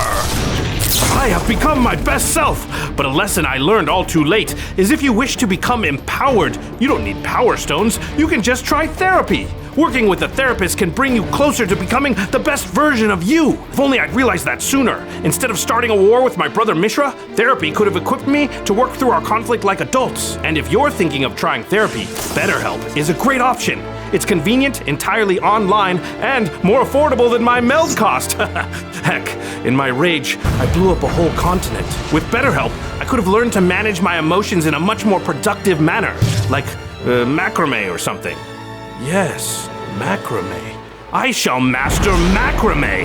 The world shall quake at my every knot. I hear the megalomania there. Okay, I'm going to therapy now. If you want to live a more empowered life, therapy can get you there. Visit BetterHelp.com/CommandZone today to get 10% off your first month. That's BetterHelp, HELP.com/CommandZone. All right, we're back. We're talking about all of the cards that matter in the 99 from Phyrexia. All will be one. We're on to our next card here. It is called Monumental Corruption. It is 3 black for a sorcery. Target player draws X cards and loses X life, where X is the number of artifacts you control. Oh, a nice and simple one. Yeah, a nice clean one. We've seen this kind of thing in Black before, where you can target a player and drain them for life in exchange for cards, or you can target yourself. And this one is very swingy. It reminds me of Pact of the Serpent. Came out not too long ago. It's 1 black and a sorcery. It says choose a creature type. Target player draws X cards and loses X life, where X is the number of creatures they control of the chosen type. So this one's a little bit better than that because you control how many artifacts you have. Right. So you're like, if I have 6 artifacts, I can spend 5 mana, lose 6 life, and draw 6 cards. And, or, it's not a zero amount of time that you kill your opponent at the end of a game with this type of effect. Where you're you just have like 20 artifacts in play. Yeah. You take 20. I mean, I've died to Sign in Blood, so... Yeah. So you don't even have to have 20 artifacts a lot of times. It's just, I have definitely died to Damnable Pact. Yeah. The X-Spell one. Oh, for sure. That one's like legit, like stack everything to Ashnod's altar and I'm going to make you draw 60. Yeah. Enjoy those cards. Yeah. So I think Monumental Corruption is a cool card. I think we'll see it. It's great for as like tchotchke win cons where you're like, I have all of these things. Tchotchkes. Yeah. Like little that. trinkets and stuff. Yeah. You're like, I have 100 clues. All right, you die, I guess. I forgot we came up with that tchotchke term. Yeah, it's good, right? It's I like cute. that. I like it a lot.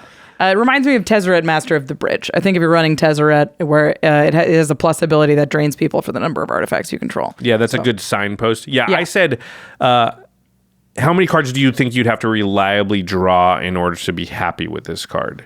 5.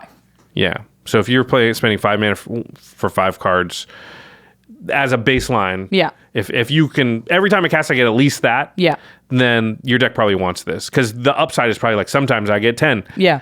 So that's probably a good signpost. I also said if you have artifact lands in your deck, that's a pretty good signpost saying that this is a card you could look at, because generally you would only run artifact lands in a deck that is trying to get as many artifacts in play as possible. Yeah. And those decks often can get 15 or 20 into play, in which case, it's big game for 5 mana for, 20 cards or whatever. Yeah. I mean, you could draw 20 or you could kill somebody or you could, that's a huge card. Then it becomes a lot closer to like Appear into the Abyss or something like that. Yeah. Very high rolly card. I like this card a lot. Yeah. And as they move artifacts more into black, which is definitely a thing they're doing, it's just going to become better and better. Yeah, I agree. All right, the next one's super interesting. It is a bit of a weirdo. It's Venerated Rot Priest. A single green for a Phyrexian Druid 1/2 with Toxic 1. It says, whenever a creature you control becomes the target of a spell, target opponent gets a poison counter. Whenever a creature you control becomes the target of a spell, you put a poison counter on somebody. Yep. So it doesn't matter what that spell is. It's if somebody points a swords at your creature, if you put a giant growth at your creature, somebody will get a poison counter. Okay. Even like an aura or something will do it, right? Uh-huh. So Rancor. Becomes the target of a spell. That's pretty good. So this is there. I mean, there's a ton of ways to just one-shot people with this card. Yeah, it's pretty scary. Yeah. And it's green. It's a green mana. That's the scary part about it to me, is it's because it's only 1 mana, you do not have to play this and then, pass turn. You play it the turn you're going to go off with it. Definitely. Yeah, do not play this and pass. It will not come back. Or you won't. Yeah. But if you've saved up enough of your little targeting spells and then you're like, I'm ready to go, this is the first step of my storm sequence here or whatever. Yes. This feels like a storm card to me. Like this looks like a Zadahedron grindery, like we talked about, Ivy Mirror Wing now. deck, IV decks, anything that where something is becoming the target repeatedly. It's like of a spell specifically, not of an ability. This is WinCon. Yeah, there's also spells. You've got a bunch listed here that one spell targets multiple things. So with Zada and Ivy, we're talking about one spell kind of being copied and targeting a lot of stuff, but you might not need to even go that deep. It might not have to be Zada or something. So like Cauldron Haze is a card you put down. Yeah. It's 1 in a hybrid Orzhov for an instant. It says choose any number of target creatures. Each of those creatures gains persist until end of turn. So if you had 7 creatures and Venerated Rot Priest out, then you target all of them to give them all persist, and that's 7 poison counters you get to put on a people. Yeah. And that's 3 mana you've just spent. You get to put it on one person, but still. Oh, you don't get to target a different thing for each person? You could send each one at a It wouldn't be person. smart. Yeah. I guess if you had Corrupted, you might be able to do 2. Yeah. But that's 3 mana and 2 cards. And that's a modest scenario. You only had 7 creatures. We didn't say 20. If you had 20, you just killed 2 players. Right, exactly. Like this really scales with the number of creatures you control. Descent of the Dragon will do a similar thing. It can target any number of creatures you control. Eerie Interlude, just any number of target creatures. Plus, it saves the Venerated Rot Priest from the removal of the board wipe that they're aiming at it. Oh, that's brutal. There's a whole cycle of weirdos that do this. It's Dwarven Song, Touch of Darkness, Sea King's Blessing, and Sylvan Paradise. Also Heaven's Gate. I remember the art on these, but I don't remember what any of them do. They're from Legends, though. They don't do much. That's why I don't remember them. They weren't good until just now. They change the color of one or more target creatures to white until end of turn, and you choose which or how many creatures are affected. Cost to tap and maintain and use. Yeah. Anyway, they all turn a color. They do nothing useful except for target, basically. Yeah. So they'll target any number of creatures for a single mana. If you control 10, you can take somebody out. So if you like Sylvan Paradise is the green one. If you go Venerated Rot Priest with 9 Saprolings and you follow it up with a Sylvan Paradise, someone will die to poison damage. And you can even kill 2 people if you just happen to have 2 of these effects in hand, right? Yeah, for sure. Cast the one, then cast the other. Change them all to white cards. Okay, now change them all into blue cards or whatever. Yeah. Yeah, that's interesting. There's those are not cards you normally run, so you'd have to be running them for other reasons. Right. But if you have 1 or 2 of those or Cauldron Haze or something already in your deck, then Venerated Rot Priest becomes a candidate to go into your deck just because, this combo, I'm putting the combo in quotes because it's not infinite. Nope. It's just a lot, and it's, you have to do a decent amount of setup. I don't think anybody could really get mad when you pull this off because I had to have 10 creatures on board, this thing and another thing, right? Right. It's like there are infinite combos that you can do to take everybody out with this, but it requires many pieces and it requires a very specific deck. Like the ones that I found were Goldspan Dragon with so whenever Goldspan Dragon attacks or becomes the target of a spell, you make a treasure token and he makes treasure tokens tap for 2 mana. So that with something like Crown of Flames or Whip Silk, these are these auras that they cost a single mana and you can pay a single mana to bounce it. So you cast the Crown of Flames targeting the Goldspan Dragon, he makes a treasure, and then and then you use the treasure to bounce it, you're floating red to recast it. Venerated gives the poison counter every time? Every time you target it. So if you have a Goldspan Dragon and one of these cheap things, you can just keep going, put targeting. But, that requires you, that's a 3-piece combo. It's Goldspan Dragon, a Crown of Flames, and the Venerated Rot Priest. All non-legendary? Nope. Yeah. It's and like Crown of Flames doesn't really do anything other than target. Yeah, you have to play a bad card. Yeah, so. And Goldspan's already just like a card that's like scary. So people, you let it live, you're gonna die to something like that. Yeah. There's another silly one in like Siona, which is where I can see a Venerated Rot Priest combo going. Is Siona, Captain of the Pyleus, says whenever an aura you control becomes attached to a creature you control, create a 1/1 white human creature soldier token. So this plays a lot of those little auras to make a lot of little bodies.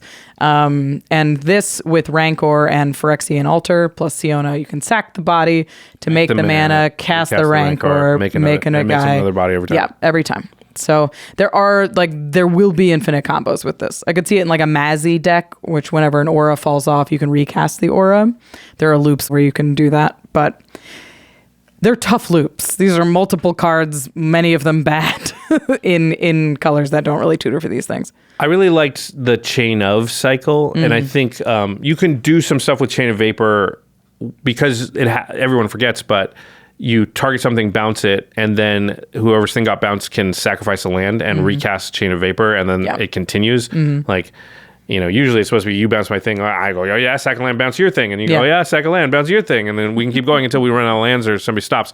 But you start fighting. Yeah, but you can target your own thing. So what you can do is, if it's close to the end of the game, you got Venerated Rot Priest, you can go, target my thing, that's targeting it. Venerated Rot Priest gets a poison counter on you, bounce my thing, and now I sack a land, cast again on my next thing. And if I have 10 things, that's a way to also sort of kill you. Obviously, you're sacking lands and losing your own creatures, so it has to be a KO blow.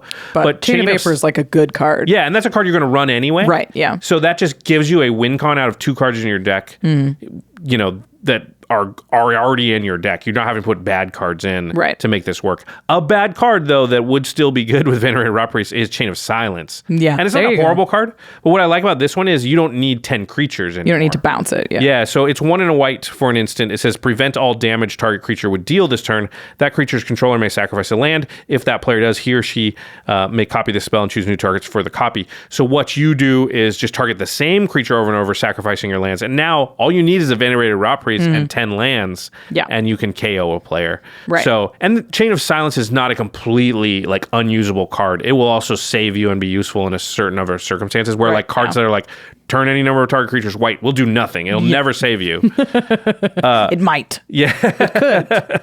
So if you're inventive. Yeah. I mean, there are times to run cards like that, obviously. Yeah. But they don't have utility on their own. So for sure. Yeah. I think Venerated Rot Priest is pretty cool. It's powerful, but does seem fair. Do you think that you would even run Venerated Rot Priest in a infect deck, or is this only a card where you have to have some amount of, again, I'm going to call them combos, but they're not combos, synergy, really good synergies like Cauldron Hades, Chain of Vapor or Silence, that kind of thing.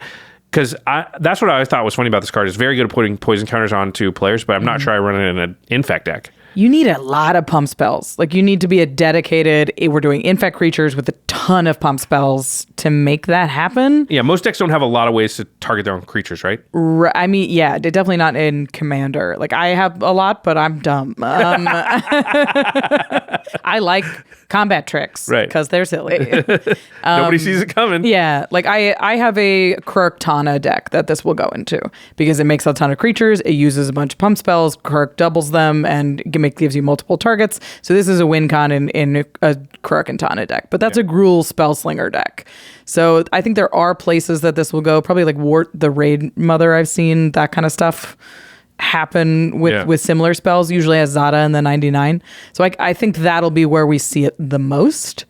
But in a dedicated Infect deck, you really need a lot of pump spells for this to happen. Yeah, to even be able to count on getting a poison or two. Yeah. Yeah. So, in that case. So oddly, I think it will cause some people to lose games to poison, but it'll be more like Triumph of the Hordes or something where it's like you didn't even know poison was a thing you had to worry about, and all of a sudden they play this, do a couple things on that same turn, and kill you with poison. Yeah. I also think like this will take out one player. Yeah. I don't think most of the time they will go infinite and kill the whole table with a Venerated Raw Priest. So, all right. But it's a real weirdo. I like it a lot. Yeah, it's a cool card. All right, the next one is a Planeswalker. It's Vraska Betrayal's Sting. This is the completed Vraska. She is 4 black and a black Phyrexian mana, so either 6 mana or 4 a black and 2 life. 6 loyalty Planeswalker. She has completed, so these completed Planeswalkers all sort of say some version of this. It means if you pay the Phyrexian mana for her, she comes in with 2 fewer loyalty counters. So she's either 6 mana for a 6 loyalty Planeswalker or 5 mana for a 4 loyalty Planeswalker. It's your choice. Yeah. Yep. Then she has 3 abilities. The 0 ability is you draw a card, lose 1 life, and proliferate. The -2 ability is target creature becomes a treasure artifact with tap, sacrifice it, add 1 mana of any color, and it loses all other card types and abilities. And then her -9, so she uses her Gorgon stuff to like turn you into gold, I guess. And her -9, her ultimate is if target player has fewer than 9 poison counters, they get a number of poison counters equal to the difference. So you -9 her, and target player goes up to 9 poison counters. Yeah. It won't push them from 9 to 10. Nope, unless she stays alive. And then next turn, You can proliferate, proliferate. But her ultimate will not kill somebody outright, but it will put them to 9 even if they're at 0. Yes. This is very expensive, Planeswalker, for its effect. I think it's very strong. Like the proliferate, if your deck is built around counters, that is a very powerful effect, and I think that's why this is in your deck. It goes. I think it goes in my like Jund Planeswalkers deck is like the first place that I think of when I look at Vraska, but I don't think you ever cast this for 6 mana because you're not really worried about her loyalty. You know, like you pay 6 mana, it comes in at 6, and then you draw 1 card and proliferate. I mean, you're probably removing something. Yeah. If you pay 6, you can mine it, but you could pay 5 and minus it, and then she's at 2. Yep. I don't know how different that is than at like 2. The difference between 2 and 4 isn't huge, I think. Yeah, these Planeswalkers historically that have a like draw ability on them, I've always found it difficult to put them down and activate that draw ability. You almost always have to have some amount of like, what's the scary thing that's going to be able to get to it? Right. Remove that, and that's why Planeswalkers that don't do some form of that or at least create a blocker are very hard to play. Yeah. Yeah. I don't love this card because I don't Contentious Plan was the card that I brought to mind, which is draw a card and proliferate for 2 mana. Yeah. So now obviously this has a second mode, which is removal, and the removal is pretty good. I like the removal of like turn it into a treasure token because it gets around like a lot of things that they try and do, like indestructible and things like that. Yeah. But I don't know that is worth the 3 to 4 extra mana to me from the Contentious Plan. Like just on rate, it feels kind of bad to me. And the ultimate, I'm not even building to something that's that great because the ultimate will not kill them. Yeah. And will not necessarily matter later because if they just kill Vraska, then the ultimate did nothing to them unless you have more proliferate in your deck. Presumably you do because you want to proliferate, but still. Yeah. Yeah. To me, I don't love this card. I just would rather play Contentious Plan. It's also like you're a long way from that ult. Yeah. Like it could say you pay 6 mana for it. It comes down at 6. You proliferate and draw a card. It goes to 7. Like it and you still have to go to 8 and then 9 and then even at 9, if you ult it, she's gone. Like you really do want her at 10 to do it, so it's very, very slow. I don't think the ultimate is relevant unless you're playing dedicated Infect, where you can I'm ulting this and attacking you for 1, I guess. But in that case, I don't think you're playing a 6 mana Planeswalker. Yeah, I agree. So yeah, it's not the best, but any Planeswalker that says proliferate, I think is going to see some play. All right, well, the next one's pretty good though. Yeah. This is my favorite. It's All Will Be One. It's the name of the movie. It's a little annoying because when you do Google it or try and look it up, it's very hard to find. Because you just get everything about the set. And I'm like, no, I want to talk about the card. They keep doing this with like Urza Saga. Yeah, and it's stuff. like, come on, it's Stop bad for being cute. SEO. It's Yeah. really hard. Yeah. Jeez. Okay, All Will Be One. So you'd think it's white, but it's red. It's 3 red for an enchantment. It had to be, though, for what it does. Yeah. Whenever you put one or more counters on a permanent or player, All Will Be One deals that much damage to target opponent, creature an opponent controls, or planeswalker an opponent controls. Why it doesn't just say any target, I'm not sure. So you can't blast your own stuff. Interesting. There are there's a lot of infinite combos with this deck. I guess so, because there would be more with modal if you can hit. or modular, and Ozolith and stuff like that. So hitting your own stuff could be bad. And if you hit your face with like pariah effects, you deal to this, so then you get in this weird loop. Yeah, okay. If you're playing pariah effects, so you should be rewarded. But yeah, because you're doing cool stuff. But yeah, I get it. Yeah, using it as a sack outlet seems like a bad idea. You should have to have a sack outlet also. Right. I understand. Okay. It makes the infinite combos a little bit less, but there's a ton of cool things to do with this. First of all, this is we love this kind of effect. It's really cool, and it turns a lot of cards that are already good a little bit better, but then bring some other cards that maybe you wouldn't necessarily play in the strategy, but are on the fringes into the mix. I love stuff that does that. Yeah. Everyone's going to die to this card a decent amount of times. Yeah. I mean, it reminds me of like Terror of the Peaks or worse from sort of that kind of thing. I've died to Terror of the Peaks a lot. Where you're like, yeah, I've been killed by that card for sure. And All Will Be One goes immediately into that category for me. And there's some really weird, there's a lot of ways to put counters on stuff. Like this in Vigor. What do you even do? Well, Vigor is a good reason why you can't blast your own stuff. Yeah, but oh God. If you can blast your own. So you deal damage. Put 10 counters on something, deal 10 to that, which puts 10 more on it, that's which the deals 10 infinite to combo that. with Vigor. Yeah. And then eventually you're like, okay, all my stuff's big enough. Now I I'll deal that stack much it to damage Ozolith, to you. and that goes on to the Ozolith, and I do 150 damage to you or whatever. That's pretty cool. Torian Mauler puts a ton of counters on stuff like Mana Gorge or Hydra. Every time a player casts a spell, put a counter on it. But there's also these things that put huge amounts of counters on it, like Delaying Shield. Yeah, I love Delaying Shield because what it does is when you take damage, you put that many counters on the Delaying Shield instead, and then at the beginning of your upkeep, you pay 1 in white for each counter on it, or you take that damage. Yeah. This was a card I used to run because of Craig, because it stops Infect. Yeah. Because you don't take the damage, and it turns it into regular damage on your upkeep. Like, okay, I'll take 3. Yeah, but what this means is actually like, oh, you hit me for 10, do you? It puts 10 counters on this thing, which means All Will Be One deals 10 to you. And then, yeah, sure, I take the 10 of my upkeep where I pay some mana and avoid some of it. You take it now. Yeah, but you gotta, yeah, exactly. Or I point that at something, right? Like I destroy the creature that attacked me or whatever. Yeah, that's really cool. Cathar's Crusade. Let's add math to Cathar's Crusade. Already so much accounting. I get a token and I put a counter on 11 things and I deal 1 damage 11 times to you. That's very powerful though, because you're like 3 there, 4 there, 5 there. Yeah. You know, that was 12, sorry, but you know what I'm saying. Yeah. That is very powerful. Little instances of 1 damage is actually better than 1 instance of 11 damage. Yeah. I really like it with Dika Fractal Theorist. It's whenever you cast an instant or sorcery, you make a fractal that's that size. Fractals are so good with this. Yeah, it's really cool. So you cast like a 5-mana spell, you make a 5/5 shoot 5. Oh my gosh. And it's any time you cast it, so it's all instant speed. Oh, there's some... It's basically good with any creature that says, you know, pay X or whatever X is equal to, put that many 1/1 counters on a thing. On something, yeah. All of those things. If it says put that many 1/1 with that many counters, because you just get the free fireball with your creature. You're like, Endless One is, or Walking Ballista maybe, something like that. Yeah. You're like, yeah, pay this amount of mana, get a removal spell with it. Yeah. Get direct damage to my opponent. Oh my gosh. It's like there's some ridiculous examples of it, like Body of Research makes a fractal that's the size of the number of cards in your library. You're like, I'll make a fractal, I'll shoot you for 52. That just immediately kills somebody. That's bam. Wow. With a Body of Research. Eternity Vessel comes into the battlefield with X charge counters on it, where X is your life total. That'll take somebody out. It's there's some very, like, the best one is just Dark Depths. I love this. It's just a land and you're like, 10 you. What? Yeah.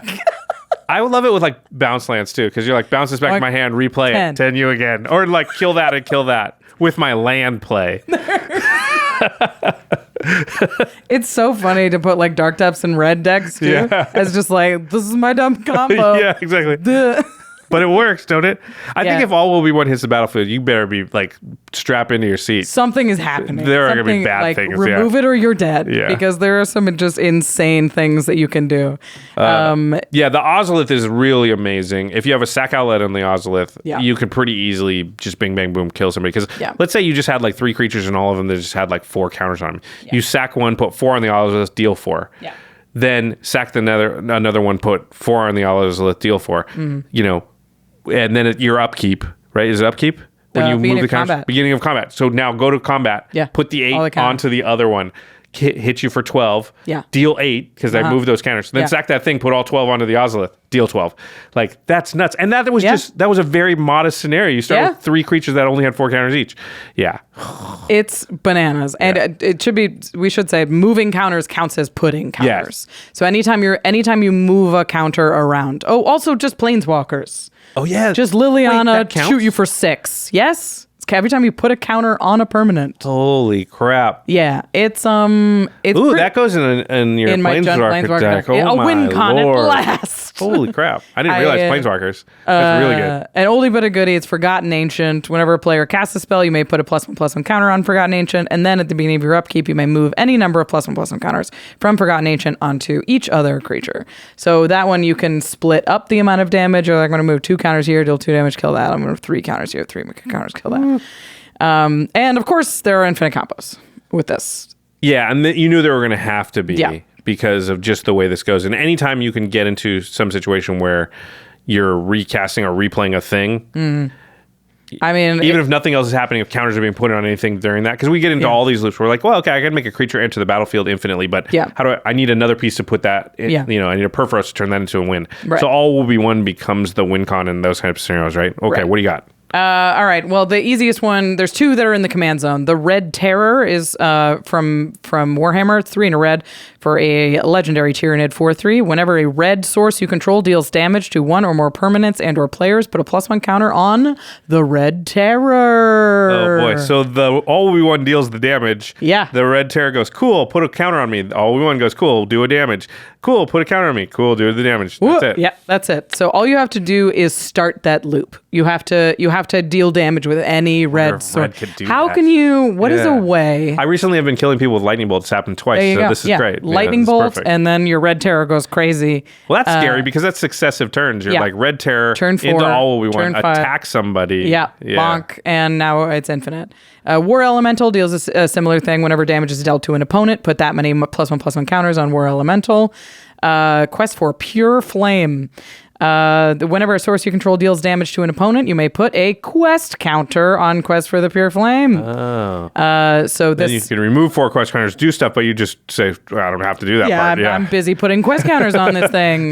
Dealing more damage. And that's only a 1-drop. That boy, card. oh boy, oh boy. The other one in the command zone is Kazarov, Sengir Pureblood. It is not as good as the Red Terror. It's a 7-mana Rakdos vampire, but it says whenever a creature or an opponent controls is dealt damage, put a +1/+1 counter on Kazarov. Kazarov does have an activated ability to deal the initial damage to start it. Yeah.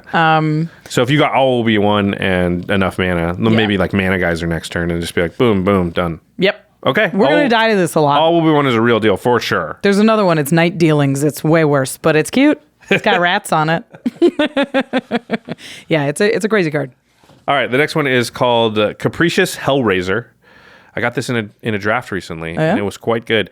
3 red. So 6 mana for a 4/4 Phyrexian Dragon. This spell costs 3 less to cast if you have 9 or more cards in your graveyard. So it's just red if you have 9 cards in your graveyard. Has flying, as dragons do, and says, when Capricious Hellraiser enters the battlefield, exile 3 cards at random from your graveyard. Choose a non-creature, non-land card from among them and copy it. You may cast the copy without paying its mana cost. Mm-hmm. It is free spells out of your graveyard. There's a random element to it, which is trying to keep it in check a little bit. I think does a pretty good job. I'm glad you played this card because I have asked so many people what they think about this card. I've gone around the office. I'm like, is this bad? What does this say? Read that. Tell me when it's good. And I like just trying to figure out where Capricious Hellraiser goes and like how functional it is. And so I'm glad that you've gotten a chance to play with it. Because like in my head, there's this dream scenario where you're like, I've cheated this into play somehow, like I've with Sneak Attack or something like that. I have a like Genesis Ultimatum or Expropriate in my graveyard, and you trigger it. There's only like 3 things you hit. You cast Expropriate. You snuck in an Expropriate. That rules. But that's such a weird deck. To be like Sneak Attack, Capricious Dragon, Expropriate. Like I can see the scenario where it's good, but I feel like most of the time you're going to put a creature in a deck like a big creature that cares about non-creatures in your graveyard. You just don't want to be exiling random things. You don't want to be casting a 6-drop dragon. You don't want it's fighting too much for me. Yeah, I think it's going to be okay. I don't think it's amazing. There's a lot of scenarios, though, and Red is pretty good about picking what it puts in the graveyard because it has Faithless Looting, Thrill of Possibility, Cathartic Reunion. It plays a lot of these rummaging type cards. Sure, more and more these days. And this becomes really good early. Like, imagine the scenario where you've got some sort of reanimation in your deck, and I think that's probably what you're looking at.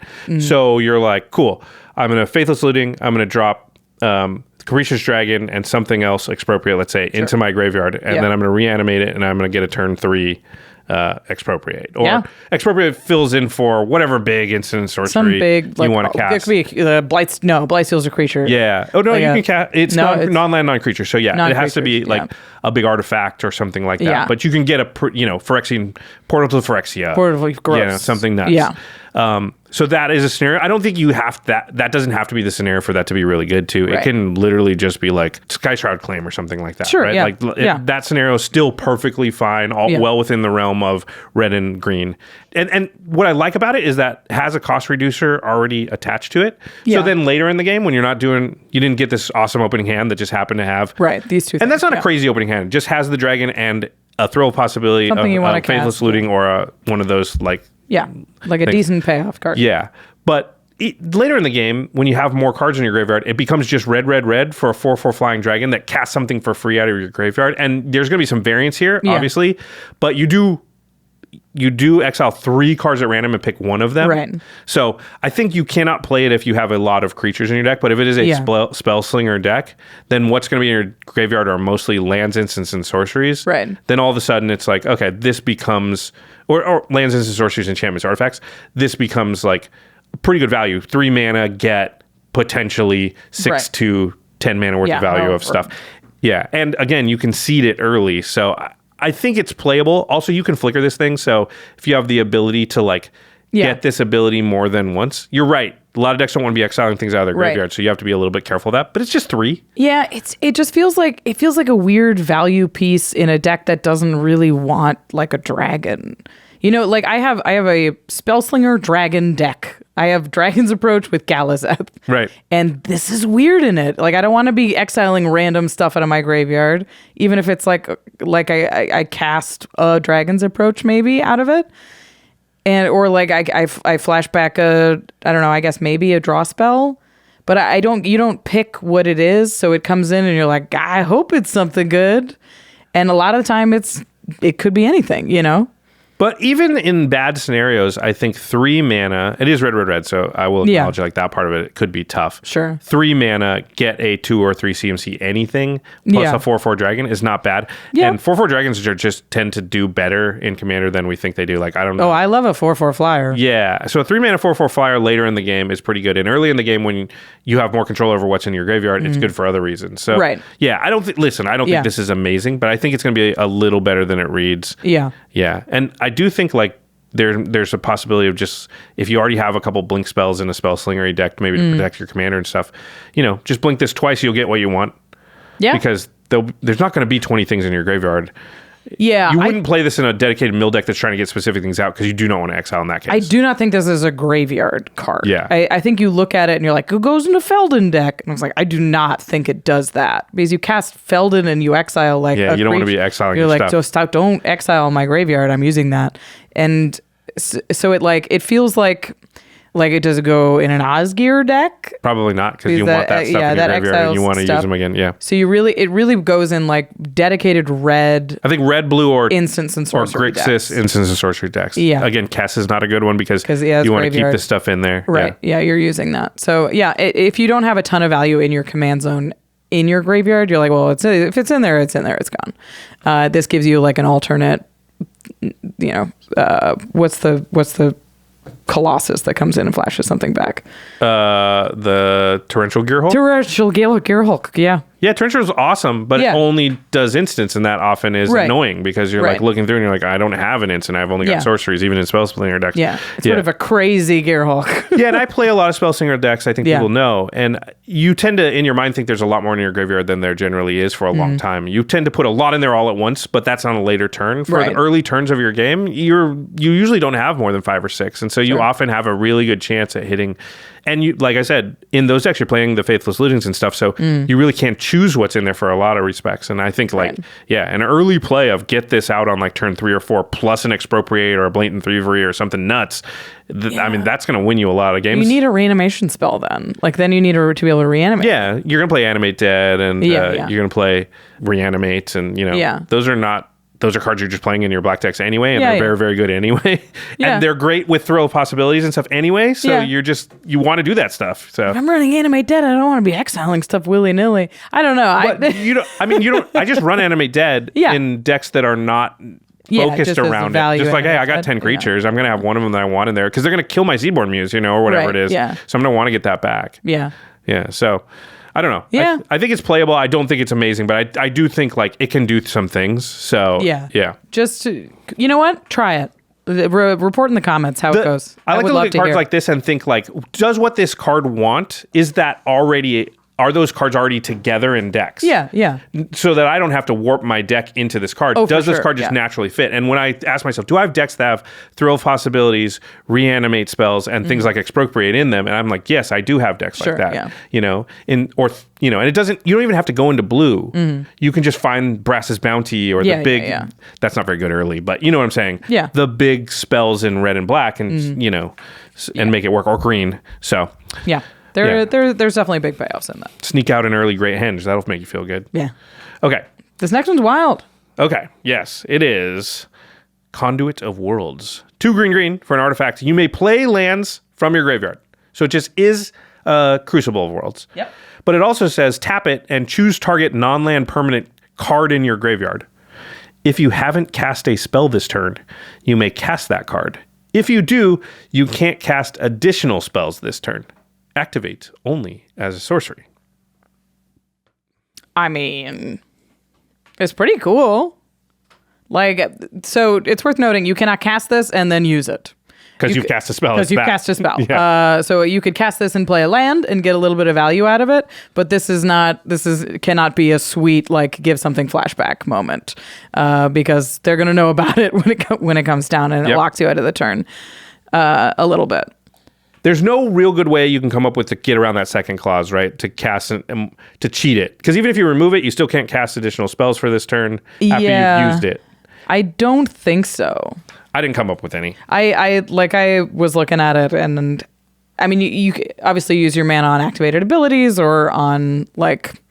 And that kind of gives you, I think, a roadmap of the type of deck that may want it. Activated abilities, or you have a ton of instant speed spells, and you're using it as a recursion piece. I like that because you're like, I can cast my spells on anybody's turn. Right. So this will be the spell I cast on my turn using this, which basically makes it card advantage. Yeah. And then I will use instants to cast my spells on Rachel's turn or Jimmy's turn or whatever. Right. Yeah, I like that. So I think there's a lot more utility in this than the normal Radiant Apex Raider, Crucible of Worlds, that kind of thing. Obviously, because it costs more. It does cost more. It's 4 mana versus the 3, which is fairly typical. But it adds this: you can cast permanents from your graveyard thing, which we like to do. Muldrotha was a very popular commander. I think Kaga is a very underrated card right now. Carador is a very popular commander. So we like to cast these things from our graveyard, but it doesn't go in every graveyard deck. Like, I couldn't put this in Sidisi because I'm trying to cast a lot of stuff. Right. And it's Really. not an instant speed. It doesn't meet the other criteria. Right, It's not a yeah. lot of activated abilities. Yes. So I was like, okay, so what kind of deck wants this? Like it's a quick deck, an instant speed deck, but it also really cares about permanence. So and it's like, are willing to completely tap out on a turn or only Either wants to tap out on a turn and only do one big thing, right? Or is doing things on other people's turns. Yeah. So I was like, oh, I like it in a Hydra deck. I think that's pretty cute. You're like, all I want to use is all my mana to cast a giant thing, the biggest thing I can. Right. That's cool. I liked it in Super Friends. You can cast a planeswalker from your graveyard, still activate all your planeswalker. Yeah, still activate all your planeswalkers on that turn, and then hold up whatever instant speed interaction you have. Yeah. Yeah, hold up your counter spells and your removal. Right, yeah. Yeah, that's pretty good. And then any deck, they can make use of that mana other ways. Activated abilities, counter magic, instant speed, stuff where you're not worried about your turn. Yeah, so this is just graveyard on your turn. And you get the Crucible of World effect, which is good. I mean, I run Crucible in a lot of decks because the card advantage of just any kind of fetch land and just not having to worry about hitting land drops can be very, very big. Because every time you do that, you basically drew a card. Yeah. And these days, with things like Boseiju and Bala Recovery and things like that, you actually can get a lot of value out of channel my land to destroy a thing and then Crucible it in to play as my land. It's even more useful than it used to be. Yeah. Things like Scavenger Grounds and being able to just like keep the graveyard deck in check. Like the Crucible of World effect, I think, is underrated because lands have just gotten a lot more powerful in recent years. Yeah. And there's, so I have ghost quartered my own Bajuka Bog to replay from the graveyard. Yeah. Because it's just like, I need it again. I don't know. So you can just do a lot of like interesting things, and that on its own often not worth a card, but you just tie it to this effect, and it's really good with Urza Saga. Yeah, for 1 green you get a lot of extra utility. And like I said, I play Crucible World a decent amount right now with no additional effect. So you don't have to activate that every turn to make this card good. If the Crucible part is mostly what it's there for, and you're saying like 10%, 20% of the time, I'm going to activate this, I think that's an okay way to think about it. You don't have to be like, I get full usage out of both sides, otherwise I can't play this card. Yeah, I mean, if you think about Crucible of Worlds, it's like if you're milling at all, if you're wheeling at all, then it turns your graveyard into card advantage. Yeah. Like now I'm not worried about the lands in my hand. They can be something else. Like I have lands. So I love it in red decks because of the thrill of possibilities and stuff, right? You're like, cool, I have a Crucible. Now you turning all of my Faithless Illusions into real card draw, not just rummaging, Yeah, it's great. I like this card a lot. I think it was pretty cool. All right. Big green stuff. The next one is Nissa Ascended Animist. She was completed, RIP, or rest in completion anyway. RIC. Yeah. She has 3 green, Phyrexian green. So 5. It could be 5 mana and 4 life, or it could be 6 mana and 2 life, or it could be 7 mana. She's a legendary planeswalker, Nissa, with the same completed ability that we mentioned before, and she comes in with 7 loyalty. Or she comes in with 5 or 3. Or 5 or 3, depending. I had to write this down on the paper to be like, I don't want to be doing math on camera. You seem really happy about it, though, so it's totally fine. Driving. Okay, I can't. You seem like you're enjoying it. +1. Create an XX green Phyrexian horror creature token where X is equal to Ascended Animist and loyalty. So it's 8 or 6 or 4, depending on how you... And there's a minus ability. It says destroy target artifact or enchantment. And there's another minus ability. It says -7 until end of turn. Creatures you control get +1/+1 for each forest you control and gain trample. So if you pay the full 7 for Nissa, you can alter immediately, and she will go away. And do the Craterhoof thing. Yes. Which is your creatures get however many force you got, they get plus that, and trample. Yeah. So she is an overrun effect. Yes. At a cost, but it will pump enough in a green deck, you would assume. I mean, if you have +5/+5, that's like perfectly reasonable. That's a ton of damage. Yeah. So just having that mode on a card that also has other things it can do automatically makes this like probably playable. I agree. I think like this is an overrun, which is a perfectly good card and has been outpaced, And it's worth noting that this is probably better. Obviously, it's better the wider you go. So if you're playing, I wouldn't run this in like any old Planeswalker deck unless you're making a ton of things. Because if you're only buffing one thing +6/+6, it's just not that good. Yeah, this is less a Super Friends card than it is a payoff for a creature deck. Right, yeah. You want to be in heavy green decks or decks that run Yavimaya. Cradle of Growth will turn all of your lands into forests. We'll make it. Pretty cool. I mean, I think this card's great. I think we'll see plenty of it. It's a win con that also is a removal spell. And whatever loyalty you cast it at. There's a lot of deciding. Like, I think this is going to be one of those things where you're like, hold on, you have to like think about it for a second. Because, like, how much mana do I want to play versus life? And what does that mean for the abilities I want? So you have to like play... You have to plan like 3 moves ahead when you cast it based on the life and the loyalty you want, which I don't love that part of the card because it's super mega complicated. Yes. But I think that's at least balanced out a little by the fact that you're going to hold this and try and cast it as the overrun much of the time. Yes. Yeah, because that's sort of its game-winning mode, and you're going to cast your Awaken the Woods or your Avenger of Zendikar the turn before you play this, thinking like, okay, and then if all this stuff survives, I will win with Nissa on the next turn. Yeah. In that way, she's like more of a modal sorcery where it's like it's a planeswalker that can remove a thing if we need it gone now. Yeah, if I'm in trouble, then that happens. Then I will play it for 5. I'll pay the 4 life. I'll remove what needs to be removed. But it's in the deck to win the game. Yeah.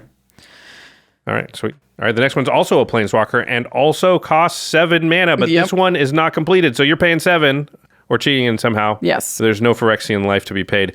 It is Kaya, Intangible Slayer. 3 white, black. So 7 mana for a 6 loyalty. Planeswalker with hexproof. Mm-hmm. How much does hexproof matter on a planeswalker? It actually matters. Yeah? Yeah, it actually matters. I looked it up.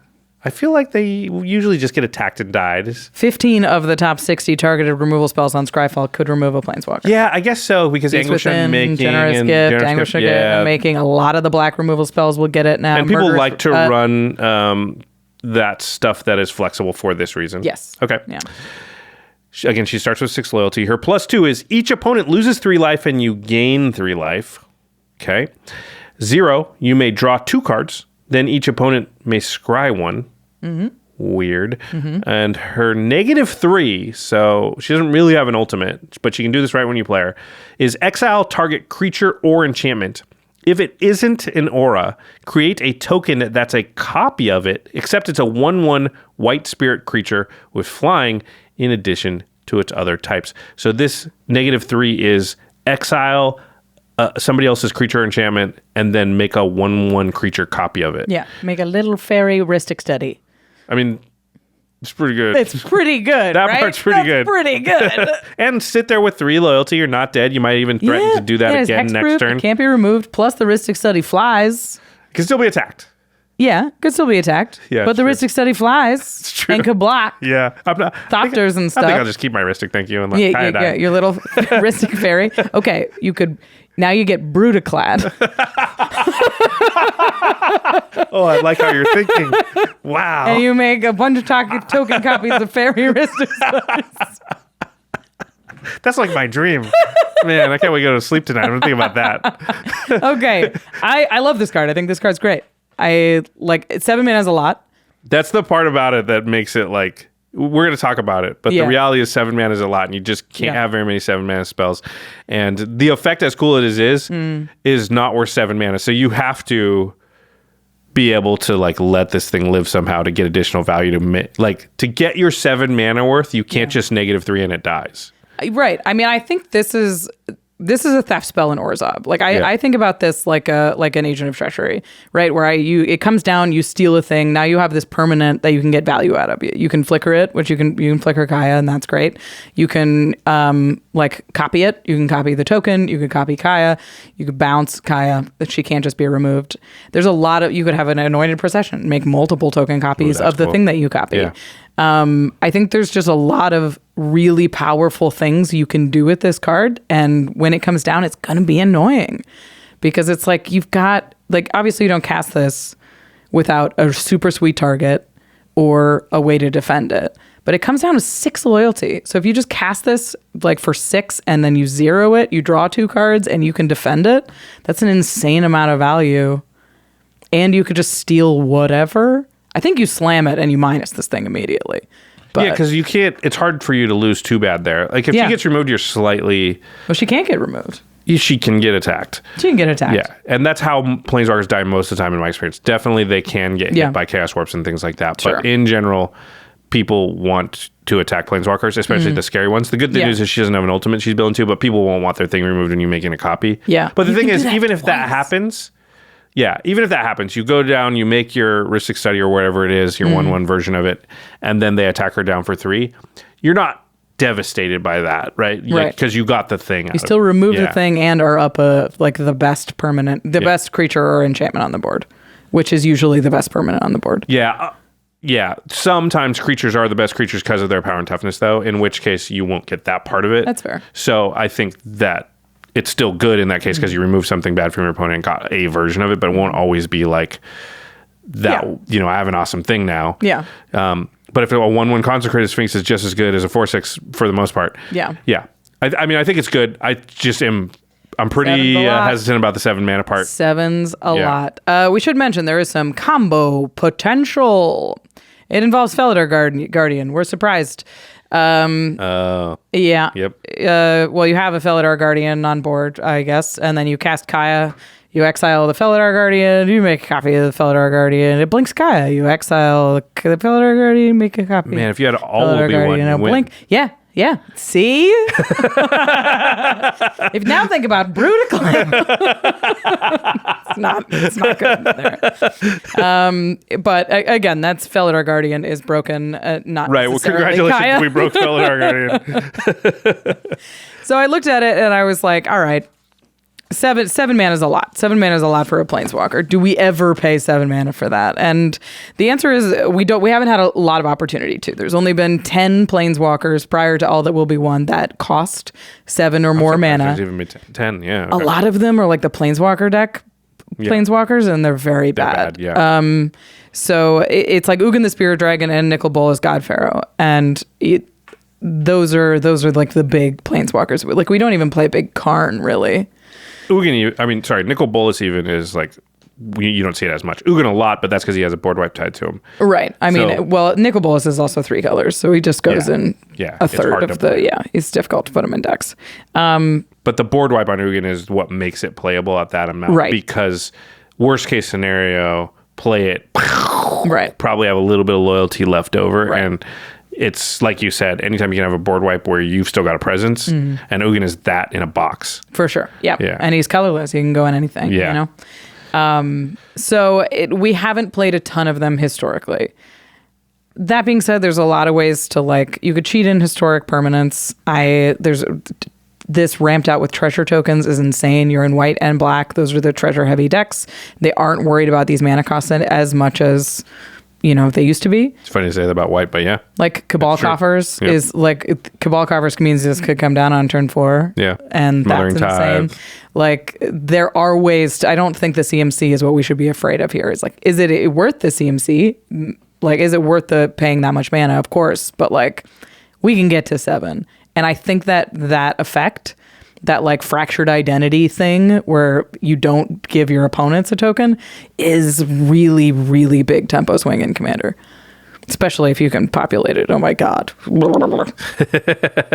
If you have token copiers and things like that, I think it definitely gets a lot better. Yeah. Yeah. 7 mana is just a lot. It's a lot. I don't run very many 7 mana cards because they just are a mulligan until the time you're allowed to cast them. Yeah. This one has a good amount of flexibility, but it is you got to tap out, do that. Yep. And that's a scary thing at that point in the game a lot of times. So that's another reason why we've all, in our play group, and I think out in Commander in the Wild has tended towards, your 7 mana play is often going to be 4 or 5 drop, leave up a removal spell, because that is now around the time people are trying to win the game. For sure. And you can't always see it coming. You can't always predict it. So I think that's more why 7 mana is scary than do I get 7 mana worth of value? It's just I really need 9 mana to play it because it's really hard to imagine 7 mana.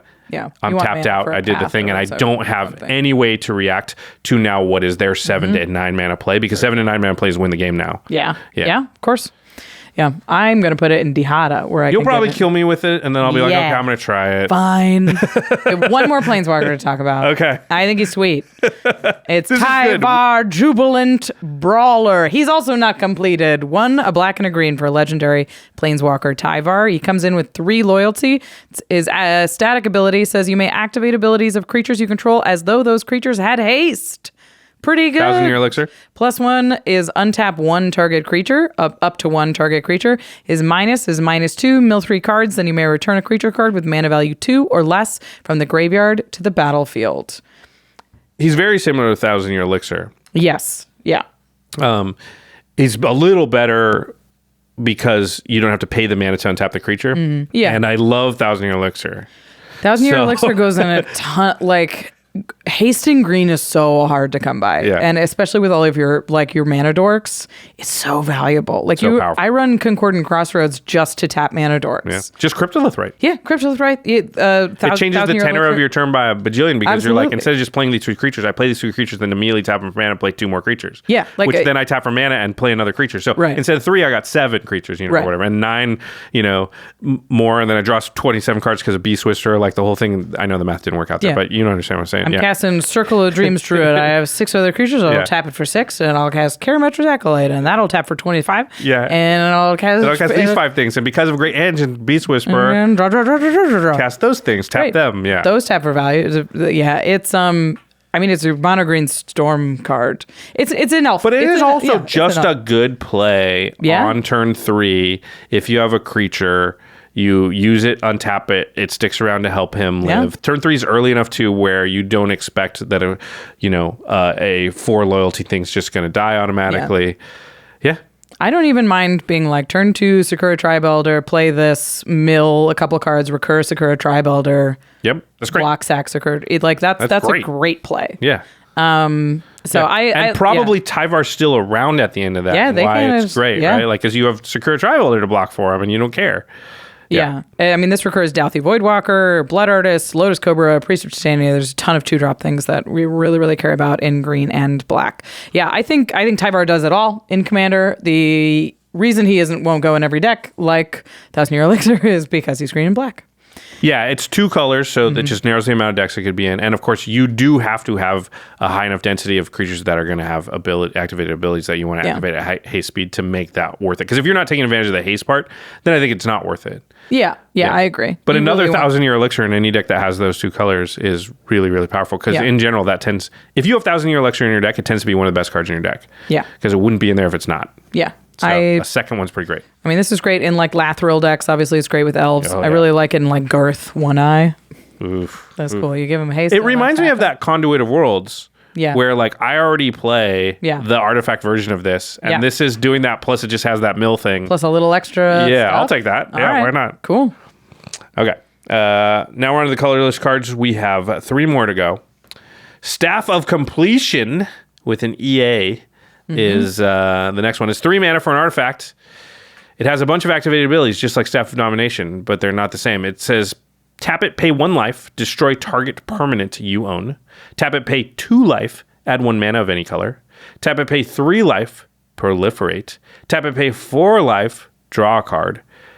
Or pay 5 and untap the Staff of Completion. Pay 5 mana, not life.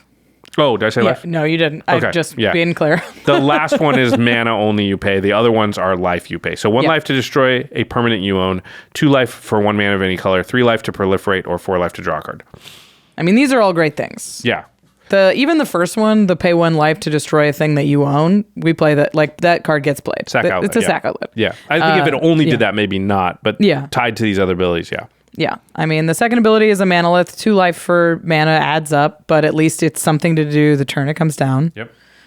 Then the proliferate may not matter in every deck. Probably the most powerful single ability on there. When agree. it's good, it's really good. And when it's Right. not, that's okay because you just use one of the other abilities. Right. Yeah. It's doing other things. Yeah. I think if you don't care about the proliferate part, you probably don't play this. Yeah.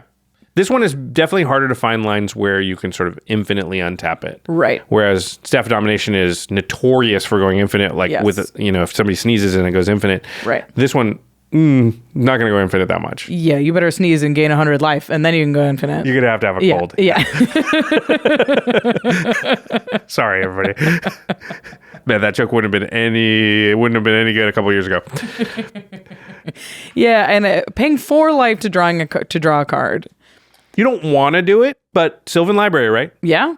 And what do we always say with Sylvan Library? Just pay the life, draw the cards, especially early. Yeah. Yeah. I mean, it's I don't know how many times you do it, but like if you're gaining any life, 4 life is nothing. You can gain 4 life.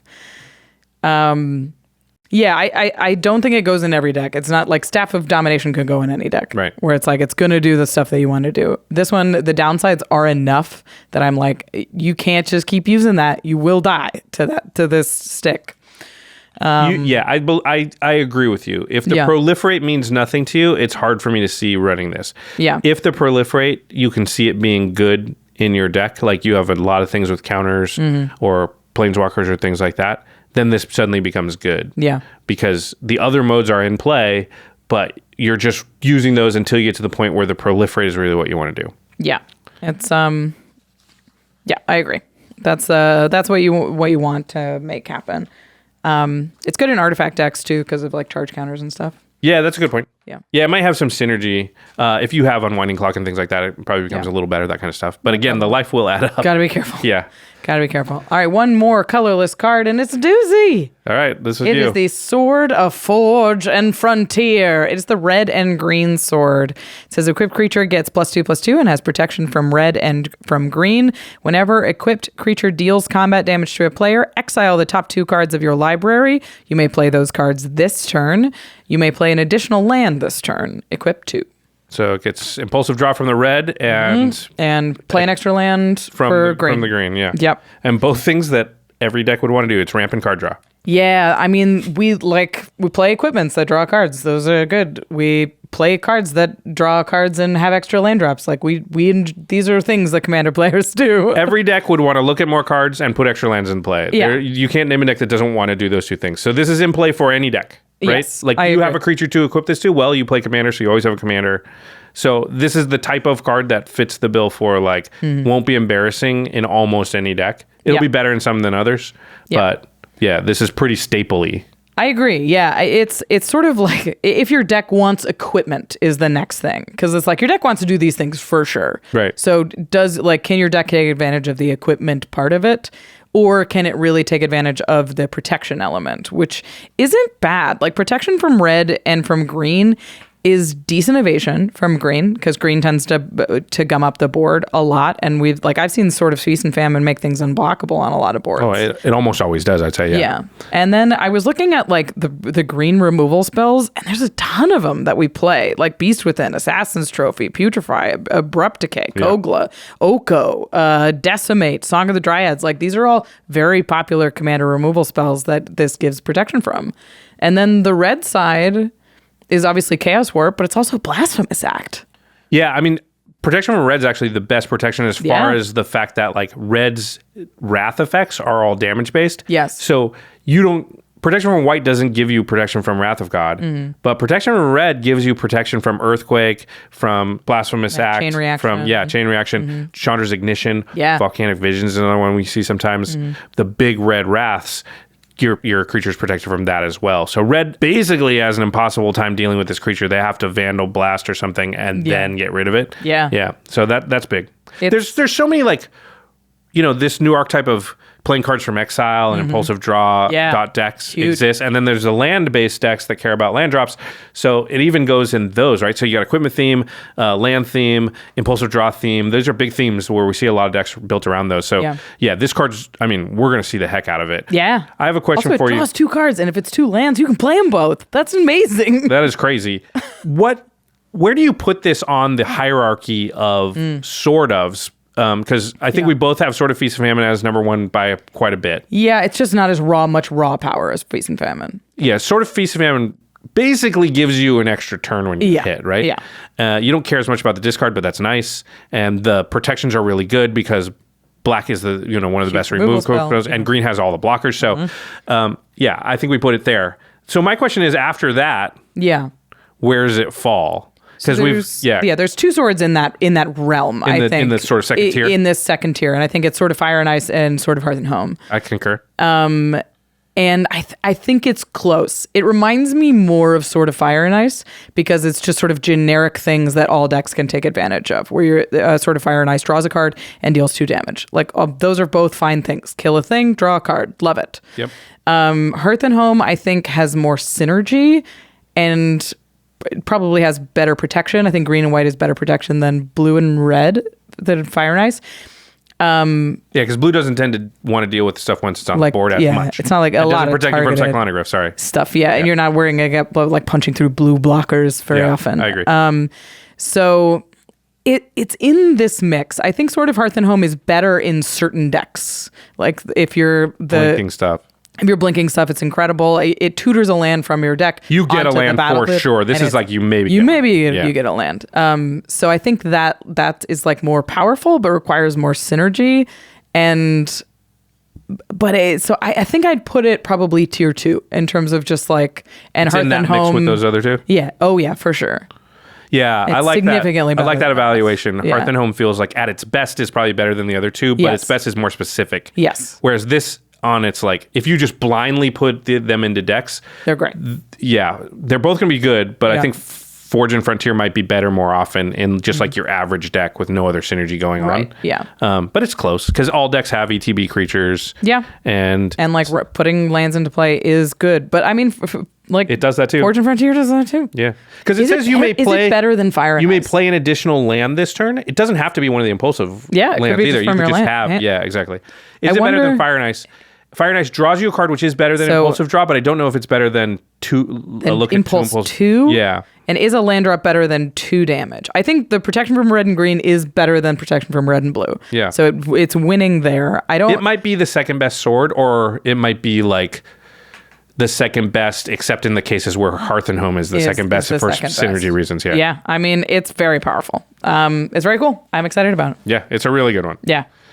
All right. We're going to sneak one more card in here Okay. because it's really sweet. This is in the Commander product. It is Clever Concealment. Clever Concealment is an instant for 2 and 2 white, and it has Convoke. And then it says any number of target non-land permanents you control phase out. Yeah, so we realized we're not going to do an episode talking about all the new cards in the Commander decks. Because Yeah. we kind of went over them in the budget upgrade guides and the deck reveal and everything. But we felt it was wrong not to talk about this card because I think this is probably like the card we're going to see the most from this set. Yeah. Yeah, it's going to be this or the White Dominus probably. Yeah. There's obviously all will be on the other good cards, but Yeah. this one is really, really good. Yeah. And I've already seen it in play. You played it against me. Yeah. It was great. Both times I've cast it. One thing I didn't really, until I saw it in play, it didn't really I didn't clock it, was the fact that you can choose any number. Because I was thinking in my mind, there's a downside to phasing everything out in that, like, hey, you just for open to attacks. But you were like, I will phase out everything except these 3 tokens. And you're like, oh, you can still block then. Oh, wow, that's even better. Man, and the Convoke just makes it, I mean, it's free. The Convoke means you can tap out, and if you have 4 creatures and 2 of them are white, you can cast it for free and then phase out all your tapped creatures. Or if there's a board wipe, you can phase out all of that stuff. Or if somebody tries to remove an important piece, I'll phase out just Anoint and Procession. Yeah, just the thing. Gets around Cyclonic Rift. Yeah. It's Protects tokens from bounce wipes, which is like a huge thing in white decks. Like, so the funniest thing about this is Flawless Maneuver was the huge reprint in that deck. This is better than Flawless Maneuver, in my opinion. Yeah, it pushes Flawless Maneuver out unless you really want more of this effect. Right. Because Teferi's Protection is obviously still better than this. Yeah. And I think number one, because it saves you from more stuff. Saves you from dying, yeah. Yeah, but this is now the second best one, right? I agree, yeah. It's better than Heroic Intervention. It's better than Flawless Maneuver. It's... I've used Guardian of Faith to protect boards before. That was the main way you could phase out your board previous, other than Teferi's Protection, of course. Guardian of Faith can phase out all of your creatures. So you're like, okay, there's a Cyclonic Rift, protect. But it's 3 mana. You have to hold up mana and just be ready all the time to flash in this creature. And it only protects your creatures. Yeah. This is free. Protects anything. It's insanely powerful. And Indestructible isn't what it used to be. Yeah, it's true because everyone's worried about it because everyone has Indestructible. So they're much more likely to exile or bounce or have some way around it than they used to be for sure. We looked this up in the Dominus episode because you can put Indestructible counters on all these things. And I looked up out of the top 60 creature removal spells, and out of the top 60 board wipes, how many of them protect against indestructible? So 25 of the top 60 board wipes are sacrifice-based board wipe, bounce-based, or -X. Toxic Deluge, yep. Yeah, toxic, or they're like just sacrificed. Yep. So that just get completely, almost half of the board wipes get around indestructible. And then out of targeted removal, almost half exile or bounce. It was 31 out of 60 exile or bounce, or give it -X, where indestructible just doesn't save you. Like, it's some protection, but if you're holding flawless maneuver, you want it to answer. Yeah, exactly. What's happening? And you have the card. And definitely, you've been sitting there with it in your hand, and they Cyclonic Rift. Yeah, or they Toxic Deluge, or you're like they sacrifice your whole board to Tragic Arrogance or something. I had my answer ready. You're like, I was ready, ready, and this answers it. It just does exactly what you want this kind of card to do. I'm really impressed with it. All right. Yeah. Well, so we decided. Yeah, we had to talk about it a little bit there. Yeah. It's definitely a card that you want to get your hand on while the set is in print too, because I think it's probably likely to be quite hard to get a hold of after that. Yeah. Because we saw what happened to Travarius Protection printed in a Commander product, and then Dockside Extortionist. Yeah, just so expensive so quickly. Just make sure you have the copies you need, as it will go up. Okay. Let's talk about our favorite card from All Will Be One. What's the one you're most you're slamming into a deck, Josh? Well, like, does favorite mean the card I'm going to play the most out of these? I don't know. The one you're most excited to play, I think. Okay. Hold on. I'm looking through the thing. What's yours while I think about it? I have a pretty dumb one, and I don't think I'm going to play it the most, but I really like Tyvar, the Jubilant Brawler. Uh-huh. I think he's just like, he just does all of the words that I like to do in Commander. He mills, and he recurs, and he gives stuff haste, and he untaps, and he's 3 mana. Like, it makes me want to build an Abzan deck, which I historically haven't gotten along with. I mean, I love Tyvar, and I think that would be on my short list. Yeah, he's not super goofy, but I like him. Yeah, and I love activated abilities. It's one of my favorite things about activated abilities on creatures, especially tap abilities. So he's built for that. Yeah. I think the Venerated Rot Priest is just interesting to me. That's a cool one. It's like a cool card that does powerful things, but you do have to have specific stuff going on to make it work. So it's, and again, you're going to knock people out in a way that's not necessarily going infinite, which I think is always fun. Yeah. Powerful, but not infinite. Yeah. So it's specific. Yeah. But if you measured it by the card I'm going to play the most, then it's probably the Sword, or it's probably the Sword of Forge and Frontier. Yeah. That's a cool one. But it's boring to say that one as your favorite, because what's it do? It ramps and draws cards. I know, you're like, I guess. Okay. I like those things. So what do you think is the most powerful card from All Will Be One? You crossed out your other one and put Yeah, I mean, if we talked about it, I think it's Clever Concealment. It just when I see a Magic card, they're like, these are all good words. Yeah. These are all exactly the things that I want to be doing, especially when I'm playing white. Then it's just as powerful as it can be. I think if we're talking raw power, like the one I'm going to die the most to, it's All Will Be One. Yeah. Yeah. I mean, honestly, you'll probably die as much to Clever Concealment, but it won't always be clear at the moment of death that that's what killed you, right? Because it will have happened a turn and a half before, and a late turn where turns are taking 15 minutes. But I concur with both of those. I think, Clever Concealment is going to be the card from the set that we see the most and are talking about the most a year or 2 years on from now. But All Will Be One is going to do the splashiest, craziest, coolest things. Yeah. So, because it's not the splashiest and coolest to be like, save my board, but it is a thing you need to do. You got to do it. It is important. People will try to take your board from you. Being able to selectively do stuff is definitely a big deal. I didn't really realize how it was until you did it to me, and I was like, oh, it's really interesting to be able to be like, okay, cool. I'll save the things you're trying to remove, plus get these off the board, just so I know I'll have them coming back to my turn. Because how often do we say on the show, if you can untap with this, you're off to the races, right?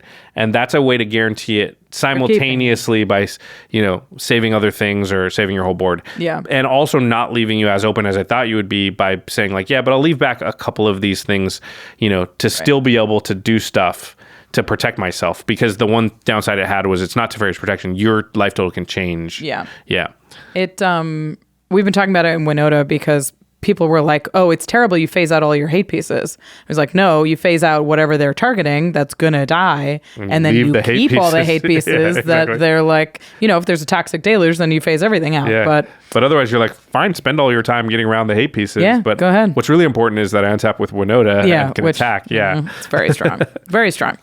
All right, to the listeners, if you want to get your hands on All Will Be One, either the card or the set, or any of the cards in the set, cardkingdom.com/command is the place to go. It is our favorite place to buy Magic cards for a lot of reasons. One is they have a huge inventory. If you're looking for sealed product or singles, you are going to find it at cardkingdom.com/command. And when you order that stuff, it is all going to come at one time in one package. It saves you on shipping fees, but also it saves you on the heartache of having only half of your deck arrive and the other half is still in the mail somewhere. And you're like, I want to play that thing, but I'm waiting. Card Kingdom gets it to you all at once. Really can't recommend them highly enough. They have great customer service. And again, they have every card you're looking for and all the different versions. cardkingdom.com/command. Yeah, and once you have those cards in your hand, you're going to need to protect them. Go to ultrapro.com/command to get all of the gaming accessories that you need. You can get dice, you can get playmats, you could get deck boxes or sleeves or binders or boxes. I bought one of the card sorter things that they sell, and I love this thing. And it's great. It's great for sorting through your collection and making sure that you put all your cards in the right place. It has all the dividers. Very anal retentive about is making sure all my cards are in the right place, and I get all of those products from ULTRAPRO because I know they're going to be safe and they're going to be organized, and I'm going to be able to store them in a way that they're, I feel good about. Yeah. So go to ultrapro.com/command, get your collection organized, and pick up this super sweet sneak attack playmat. Yeah, it's the old school art. I love this one. I'm obsessed with it. Yeah, they also have all kinds of secret layer drops or special drops now, so you can find cool stuff that's only limited time availability there, and also tons of deals. Yeah, check it out. All right. Now it's time we're going to skip the end step because the set review episode is already very long, but we'll have something cool to talk about hopefully soon. But we want to say big thanks to our amazing team here at the Command Zone, which is Damon Lenz, Arthur Meadowcroft, Lady Danger, Manson Lung, Craig Blanchett, Josh Murphy, Jake Boss, Jordan Pridgeon, Sam Waldo, Grove Galati, Jamie Block, Mitch Trafford, Evan Limburger, Gabriel Pozos, Megan Yip, Eric Lim, and of course, the one and only, the ineffable Jimmy Wong. He's out of town. He's on vacation right now. Yeah. Everybody's taking a little R&R before GK live in Philly. I think this episode comes out before Philly. Hope so. If it does, and you're in the Philadelphia area around February 17th, come on down to the convention center there and watch Game Nights Live, and you'll get to meet Rachel, myself, Jimmy. A lot of the team's going to be there. So very fun. Yeah, hope to see you there. All right, everybody. Thanks for watching. We'll see you next time.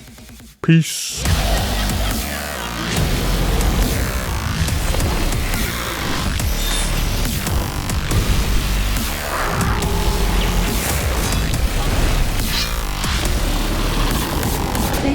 For your attention. For further inquiries, send an email to commandcast@rocketjump.com or ask us on Twitter @JFWong and @JoshLeeQuai. See you later, alligator. Greetings, humans.